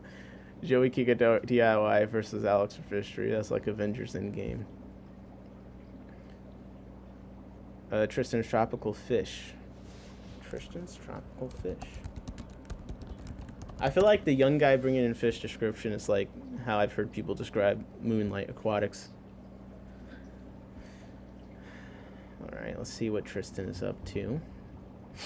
Got a picture of an epistogramma. Graduated from University of Stevens Point in 2018 with a major in biology, a minor in aquaculture and fish culture, and a certificate in aquaponics. This man's been busy. Let's shop. Let's see. I personally like Britain's fish. Why do you say I personally like Britain's fish? Like that's going to be controversial. Okay. This is how I browse fish sites. I go to every category. Oh my god, cat pic. My cat is so cute. Alright, first critique. There's too many categories. We got some Buse, Colombian guppy. We got, is that an empire? It's a gudgeon, right? I feel like I had this conversation. Oh, we got some barbs on sale. Ooh, curviceps. Love curviceps. A little expensive. Stiffodon. Cool. Paradise. Yeah, it's like a small online store. I like that there's a cat picture everywhere. That does make me want to order. Oh shit, $100 for the pistogramma pair. All right. What does it look like? Pistogramma Abraxas. Oh, that is cool. What I ended up with. No, I don't need that audio. Okay, it's got a unique look to him. I could see $100. I'm such a degenerate that I said that so easily. I feel like I should at least Ada, hello! Oh, look, my cat heard me talking about another cat. She came to say hi to me. Yeah, we got some Epistos. That's a cool Brilli. We got a lot of Epistos. That's not bad for a redneck pair. Hello, Ada the cat. Everyone say hi to Ada the cat. Ada! Okay, fine. If you're looking for some Episto pairs, it looks like there's some decent options here. Did you talk about the eBay banning the fish? Oh, I can look at that. I did not talk about that. That is new to me. What? Oh, you guys didn't hear about that? I've bought from Tristan before. Good dude. I mean, you gotta be a good dude to have this many Epistos, especially if he's breeding them. And What's the shipping? Someone tell me a shipping price. I legitimately might order some Apistas at some point when I'm ready to try again. Got a good amount of use and such. I'm not really much of a beta person. Not a bad price for super red. Short fin. We got Aeneas. We got orange laser. Is that per one? If that's per one, that is. I mean, they're expensive, but that's definitely not on the cheap end of expensive. Well, that's a cool pleco. F1 yellow line pleco. I like that. I feel like that's pretty good for $27 fish. I don't know if you guys can see it. Let me zoom in. The dude brings tons of he local, never shipped. Driving traffic to his new upload. Down. Wait, what am I driving traffic to the wrong person of?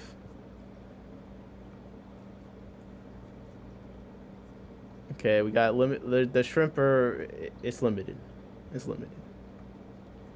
Australia is a good killifish though, and 22 for a pair is not bad. I don't know anything about these fish.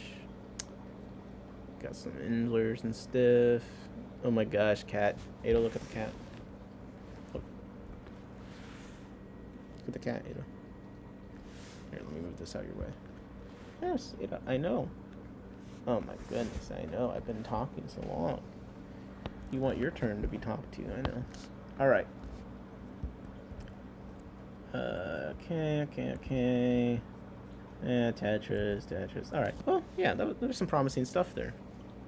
The cat's name is Oliver. Oh my goodness, Oliver. A very cute cat. All business should, if they have stock to sell. I do think more like fish stores and stuff should ship, but then at the same time, if everyone starts shipping, it might get hectic. But hey, maybe USPS needs the business. Okay, eBay. So let me open this in another thing so I don't. The good thing is I'm doing it on a Google profile. I don't have anything personal attached to this. So even if I like in my email, there's not really anything bad. This would be Aquatic Isopod receipts from Conrad that I ordered.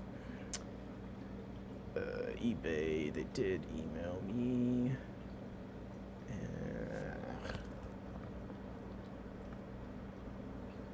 I think I'm gonna have to do it this way because I think it was on a different location. The eBay banned the sale of live animals, including fish, which I didn't like. I do sell aquatic isopods and magenta mystery snails on eBay. Not like a ton. Like I sell like, a order here, order there. So that does suck. That does suck for me personally a little bit. Like that was an easy way for people to find stuff that I was selling. There are some limited exceptions, and I'm pulling up the screen grab of the note here. So this is what they emailed me and anyone else that sells stuff that this new policy applies for. Let me just see if I can hide. So it says, "Dear seller." Well, I feel like this is already kind of sad. Skeptical your call with the skeptical you talked to eBay rep. See that? There's the journalism there. That's pretty cool. Ooh, the wet spot. Yes, I will check them out. I haven't ordered from them, but I do go through there quite a bit. He ships. I'm just saying I never had him shipped to me. I don't know his prices are. But yeah. Dear seller, we're writing to inform you of an important update to our selling policies concerning live animals on eBay that directly impacts your current listings. As part of our commitment to ensuring a safe and responsible marketplace and in compliance with regulatory guidelines, eBay has decided to limit the types of live animals that can be listed and sold on our platform. This change will be implemented 30 days after the receipt of this email, and we kindly request your cooperation in complying with this new policy. The following insects and animals are allowed, including bees, feeder insects such as crickets, Dubai roaches, earthworms and mealworms, ladybugs, and hatching eggs, provided that they aren't from migratory birds or endangered species, and the seller provides domestic-only shipping. So no more rice fish eggs from Japan, basically, or killifish eggs from the UK that may or may not make it. Please review your current listings and remove any that don't comply with our updated policy. Thank you for understanding, blah blah. So yeah, in 30 days, a lot of people are gonna have a bad day. Was that the notification I missed earlier? I'll have to look for it later. Yeah, possibly. So no live fish on eBay. eBay is a huge market. In fact, I think a lot of people that are super into the hobby, actually, not everyone is hip to the fact that eBay, you can find a lot of cool stuff that's hard to find on there. I'm sure all those people will find somewhere to go, but it's gonna be rough. And the last kind of fish marketplaces that we've had have been colossal failures. Get Gills never really seemed to go too much anywhere, and then Dan's Fish just clove oiled it recently. Vivi looked like it could have been promising, but seems like due to what must have been catastrophic incompetence, that site went down pretty quickly. Does X allow the selling of fish? I mean, I can't think of a worse platform to try and sell something on than X. I'm sure that they have zero rules about it, since there seems to be zero rules there in general. But that could be a possible place. I'm sure someone will pop up with another fish selling platform like Vivi or Get Gills. Maybe Aquabid will see a resurgence in usage. Their site is kind of, I mean, it looks old. Band app, yeah, people do band app, but I mean, I feel like band app is hard to use.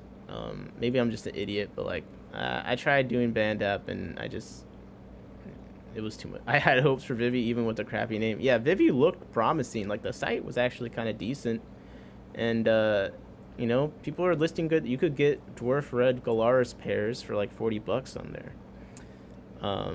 But that got demolished. Aquabid is kind of dead. The Aquaswap subreddit could see increase and resurgence, but Reddit is already a niche thing in its own, so that's probably limited. I liked eBay because of the security of receiving what you pay for your money back. A huge loss. Yeah, I think that was the benefit that eBay gave, was it was like, you know, easy to handle refunds and all that kind of like stuff that you would need a competent team that knows what they're doing and developing to make a solid back into a site for. You know, it kind of did that all for you. My concern for the next hastily made hobbyist fish selling market is that, you know, it's going to be shit on the back end. It'll be unstable and will, you know, crash and burn before it gets anywhere. I hope someone makes one before Corey decides this is his opportunity.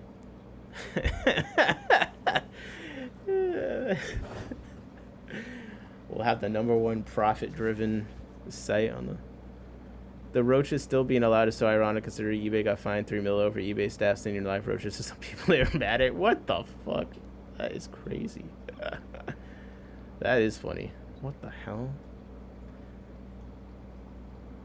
I mean, I'm even surprised that I thought ladybugs were problem. I feel like feeder insects and a lot of these things could still be problematic, so I don't really know how they came up. I don't know if you listed aquatic isopods as like feeders or if you listed like the terrestrial, like, can I make dairy cows into a feeder insect now and ship them on eBay? Like, I think that we'll see people trying to do that. We'll see if it works in 30 days.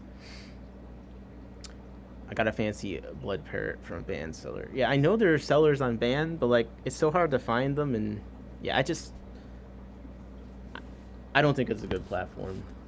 It's just not easy. It's, at least for me personally, it's too difficult to use. While we talk about this, I'm gonna go through Wetspot because someone mentioned Wetspot. Oh, I love these guys. I had these guys, the checkerboard cichlids, Dacrosis maculatus. It's a cool looking Cory. Pistos, okay, more Corys. There's a lot of random Corys recently, I feel like. A lot of random catfish in general. Feeder guppies and goldfish. That list is just examples, not definitive, according to Skeptical Phone Conversation. Oh, interesting. Well, I mean, that just makes the email totally useless. And that is kind of the frustrating thing about the email eBay sent, because, like, okay, if there's other things on the list, like, where can I find it? Like, you're not going to direct me to... You won't direct me to where I have to call? Like, good on Skeptical for calling. See, that's what I'm talking about. That's that skeptical stuff we need. But, like, if I'm a seller, say I'm a actually big seller, I probably really want to know, and it'd probably be good for you to avoid a situation where you have hundreds of people calling you asking questions. Like, why don't you just provide the information in your initial email instead of freaking everyone out?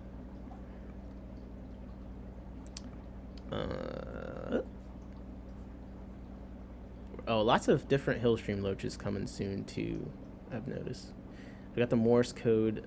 I really want to try these ornate glass tetras. I think these are the ones that people call hummingbird tetras too. Like, I think it's like an under-inch. Just seems like a really cool fish. I'm seeing some of the nanostomus coming down in price a bit. Not all of them are $50 now. Neon blue rasbora, I've been looking at those. Okay. I want this fish so bad. I found a carp immaculata. Please, someone send me a pair of these. They're only sold by people who charge like $60 for shipping, so I just haven't been able to justify it, but I wanted to breed that fish so bad. The reason they gave was their new law regulation, but couldn't tell me what it was. They said more info would be released soon. I mean, doesn't that in my Zoom? I'm sorry, bro. I'm sorry. I don't know what you want from me. I like to zoom. I like to zoom. See? I like this fish a lot. I wish my store had it. They had brought in a fish that was sold to them as that, but it was just Nanacara amala, the golden eye dwarf cichlid. And they ordered them as Ivatacarp immaculata, and I saw it on their stock list. And that was like the most disappointing trip to the fish store I ever had. I did end up getting the Nanacara though, and they're really cool fish. I need a new male because the female beat him to death while I was sleeping, unfortunately.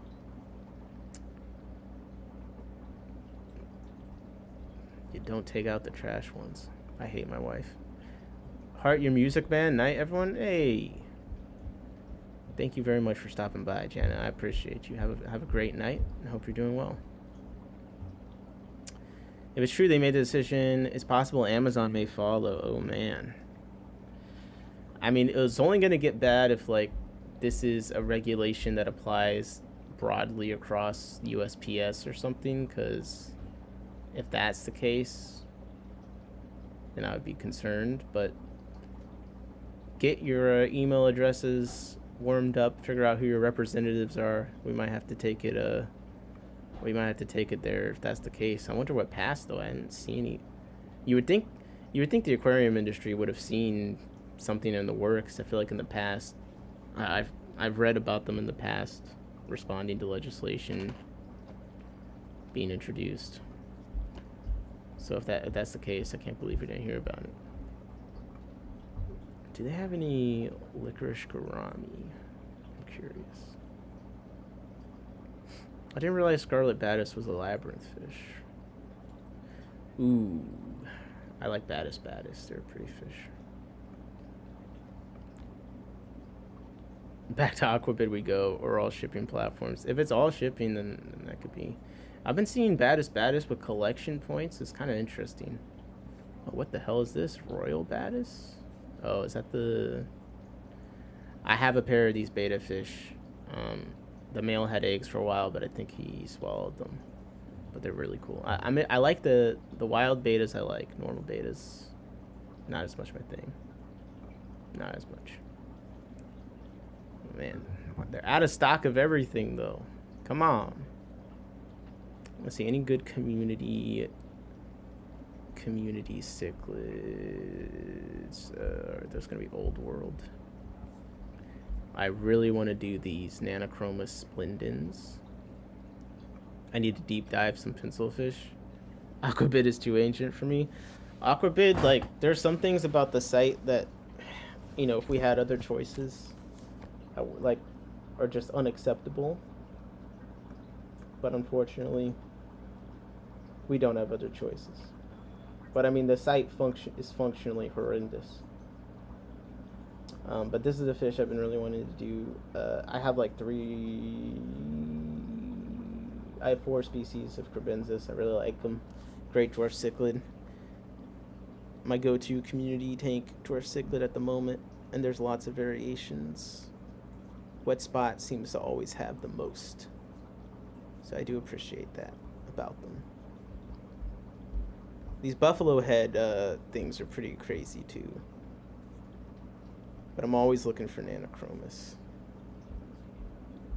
So, my local store, I might have to do a group buy a wet spot sometime soon because I want this Nanochromis so bad. But look, they're not selling them sex though, bro. This kills me. Especially when it's a $32 fish. Oh my god, bro. Please. Tristan just got in some gorgeous pencils. Ooh. Insider information. I work too much, I count on all you for my information. Nick, pay more attention, damn it. Wait, what do I need to pay attention to? The shipping stuff? Look, as soon as skeptical, he seems ahead of it. When he reports on it, I'll report. We'll keep an eye on the eBay and legislation stuff. I'll see if I can find anything that's passed recently. I mean, what was the latest U.S. legislative session? Like, days instead, like, it should have a list of things passed somewhere if someone felt like going through the effort of finding it. I don't know that I'd be able to do that right now in live, but I'm sure we could look. There's got to be a time frame where this thing passed and eBay was notified. Could also be that's something being enforced somewhere else in the world. It actually almost happened recently, where Facebook was going to be forced to let live animals and stuff be sold or something like that. Something I think to do with a monopoly, I forget. And so it could be also that the legislation was passed somewhere else in the world, and since they're being forced to comply there, they just apply it everywhere. Because I don't think the email said that it was just like in the US. It just said domestic. So that it could be that. I don't know. I hate using dial-up internet, so I don't use Aquabid. I do think every time you go on Aquabid somewhere, there's a dial-up. So let's see. I had this article somewhere. It actually could be this. Let's actually check if it's, because it could be this one thing. You said you didn't find anything. Let me just double check.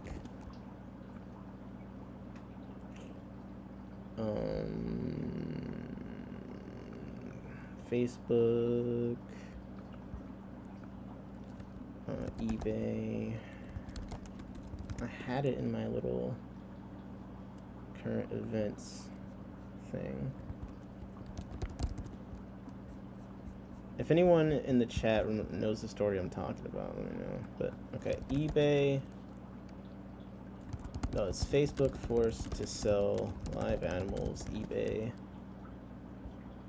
That's kind of showing. Oh. Does this thing have anything reported on it? Liz Morton. They updated the policy page. Look at this. The fat cockroaches are still allowed to be sold. May be ironic considering a skeptical mention about the eBay people sending someone they didn't like roaches. That is hilarious. Increased regulatory enforcement and pressure from investors to ensure compliance is likely driving this change, since eBay is still under Department of Justice required enhanced compliance monitoring due to cyber stalking scandal. And the DOJ is appealing last year's dismissal of an EPA lawsuit seeking to hold the company liable for prohibited pesticides and restricted chemicals and emissions. Okay, so it could be related to. It looks like they're getting shit from countries all over the place. eBay also recently updated their user agreement for UK, Ireland, Germany, and France. Okay, so I mean, eBay might just in general be in a lot of trouble. But let's see if their updated policy page has any extra information. I'm checking the chat real quick. I just watched a guy that breeds plecos, but only on Aquabit. Okay, Ada's letting me know that I'm not paying enough attention. Watch this. I'm gonna leave the camera here so you can see. She gave me a little head rub, a little tap tap. What, Ada? You trying to tell me something? Yes, I know. I just got static shock in my mouth. That hurt, Ada. All right, policy. Bees and ladybugs that aren't endangered or threatened species or species listed on CITES Appendix 1. Okay, that's a lot of words. I'm not going to read all that now. Sea monkeys are allowed. Wow. Scientific. Sellers need to ensure they have necessary government permits and also guarantee safe overnight shipping. Oh, shit. Overnight shipping only. God damn. Pets and other live animals not described above aren't allowed.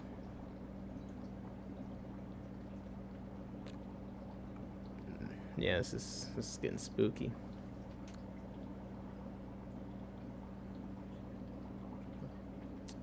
My daughter started collecting VH tapes. I don't need to install shit in my life.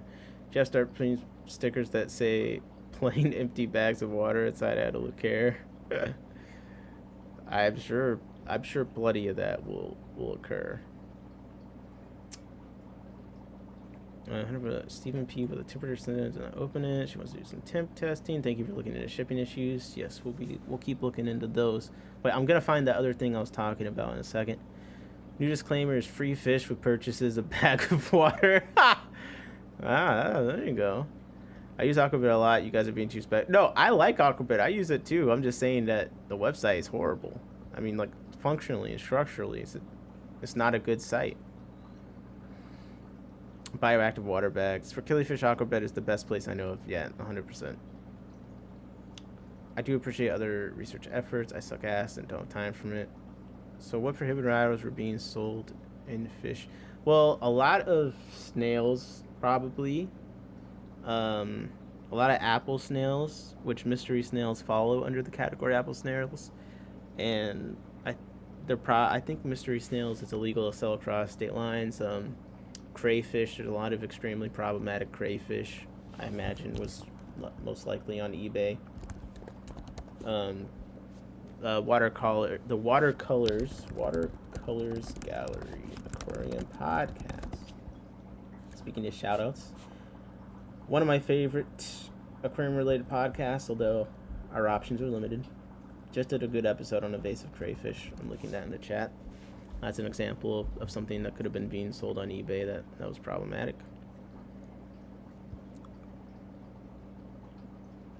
Feeder and Bertetra, $5. Well, I think they only said feeder insects, though, is the problem. I wonder if you could get away with, like, the shrimp or scuds or other things like that.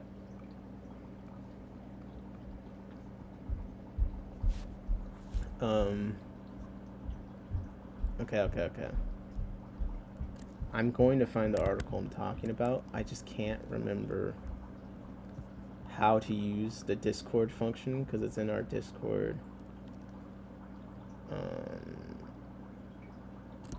It's in our Discord.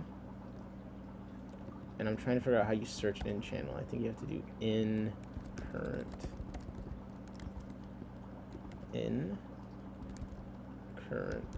events. And then I'm looking for eBay.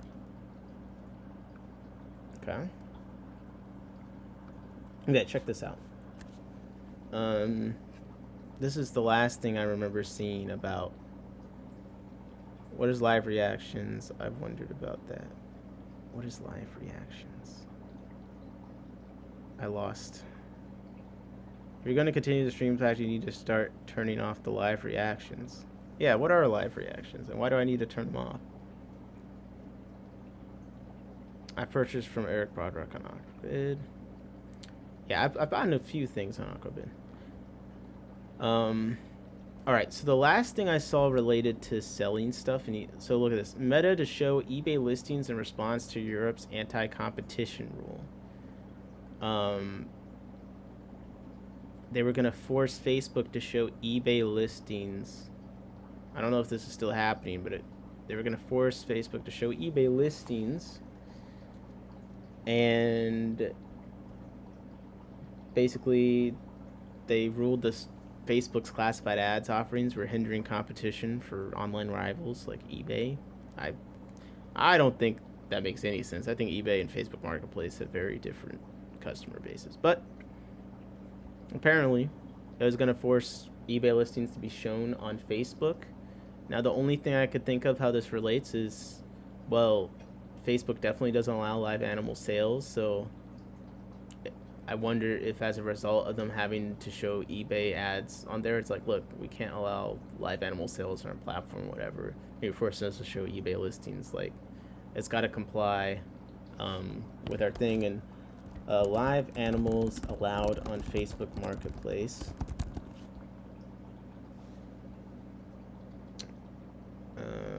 Do they have any exception for the feeder insects?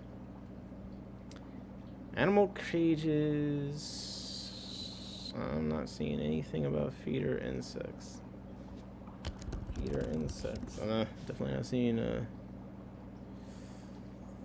Yeah, no, allows nothing. So I don't know. It blocks the chat. Oh, I need to put the chat on the screen too. Anyway, though, and that would help fix that. It adds interaction, which is good for the algorithm, because someone in the comments is emoting. I feel like you're telling on yourself. Good to see the little guys like eBay being protected. It's going off the odd stock because I was being a jerk, bro. You guys like bullying each other. The icon blocks us to the recent comment. Oh my god, I'm sorry. I'll look at that. I should have the chat on the screen, but I'm incompetent. I mean, I'm trying to do this off of one monitor too, which I do not recommend at all. At all. Streaming is a 2-monitor activity. Jesus. Okay. Whew, guys. We have put in some work. Skeptical. Appreciate you stopping in and chatting. It was good going back and forth with you.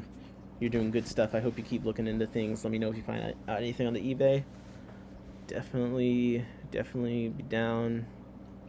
We can argue on live if you want. Okay, let's beef. It's for the content. These other fish tubers are too boring.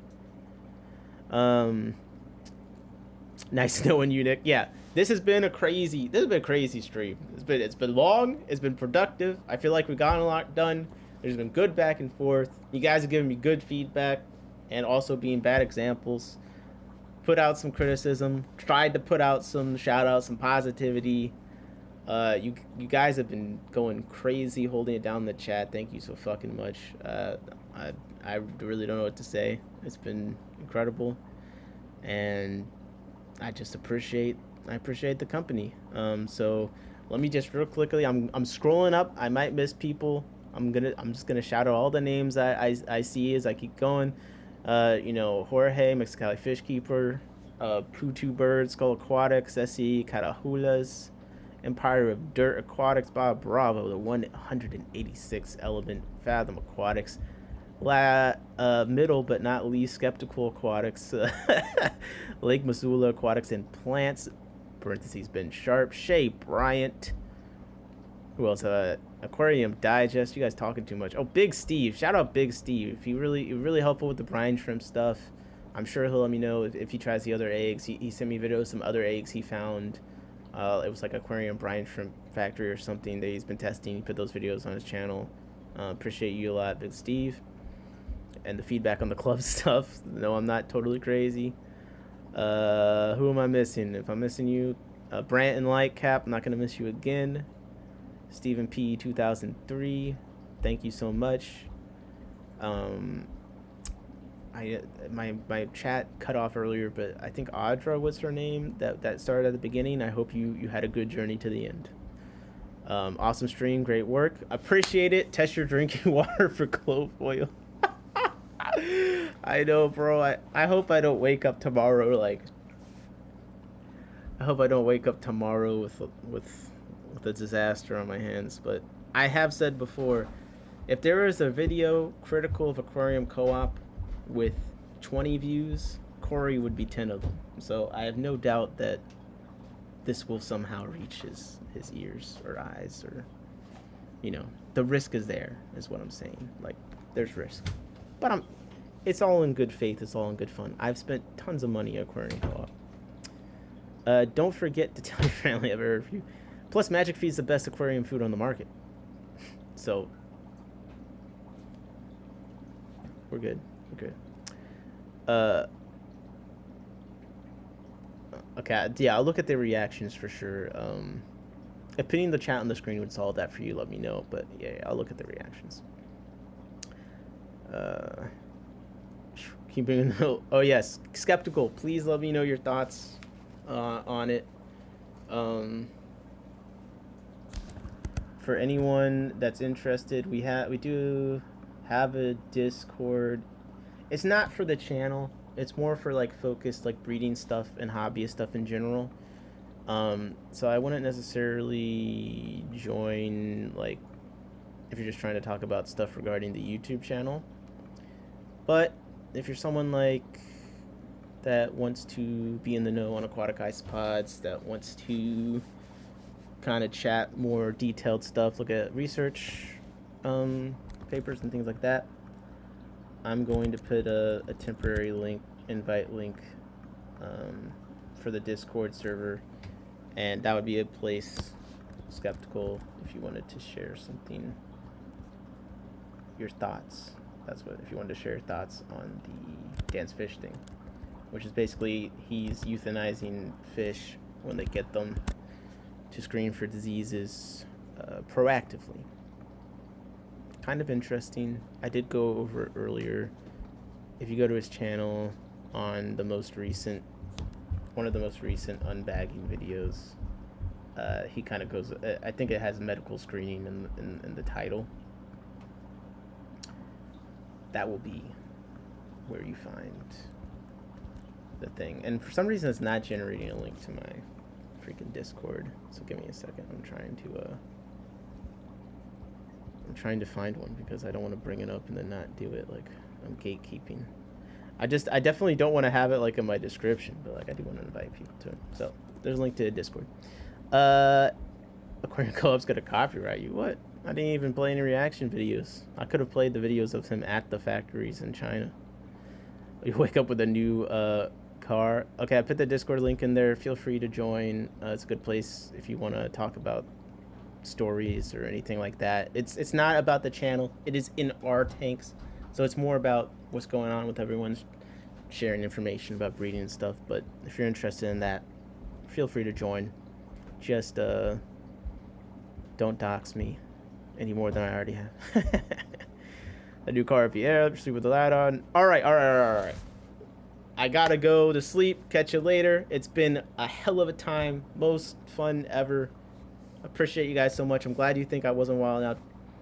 I'll try to be less crazy next time, but depending on the emails I get tonight, I might have to crash out even more. So appreciate you all. Shout out to everyone. Shout out to Skeptical being a good sport. Keep it skeptic.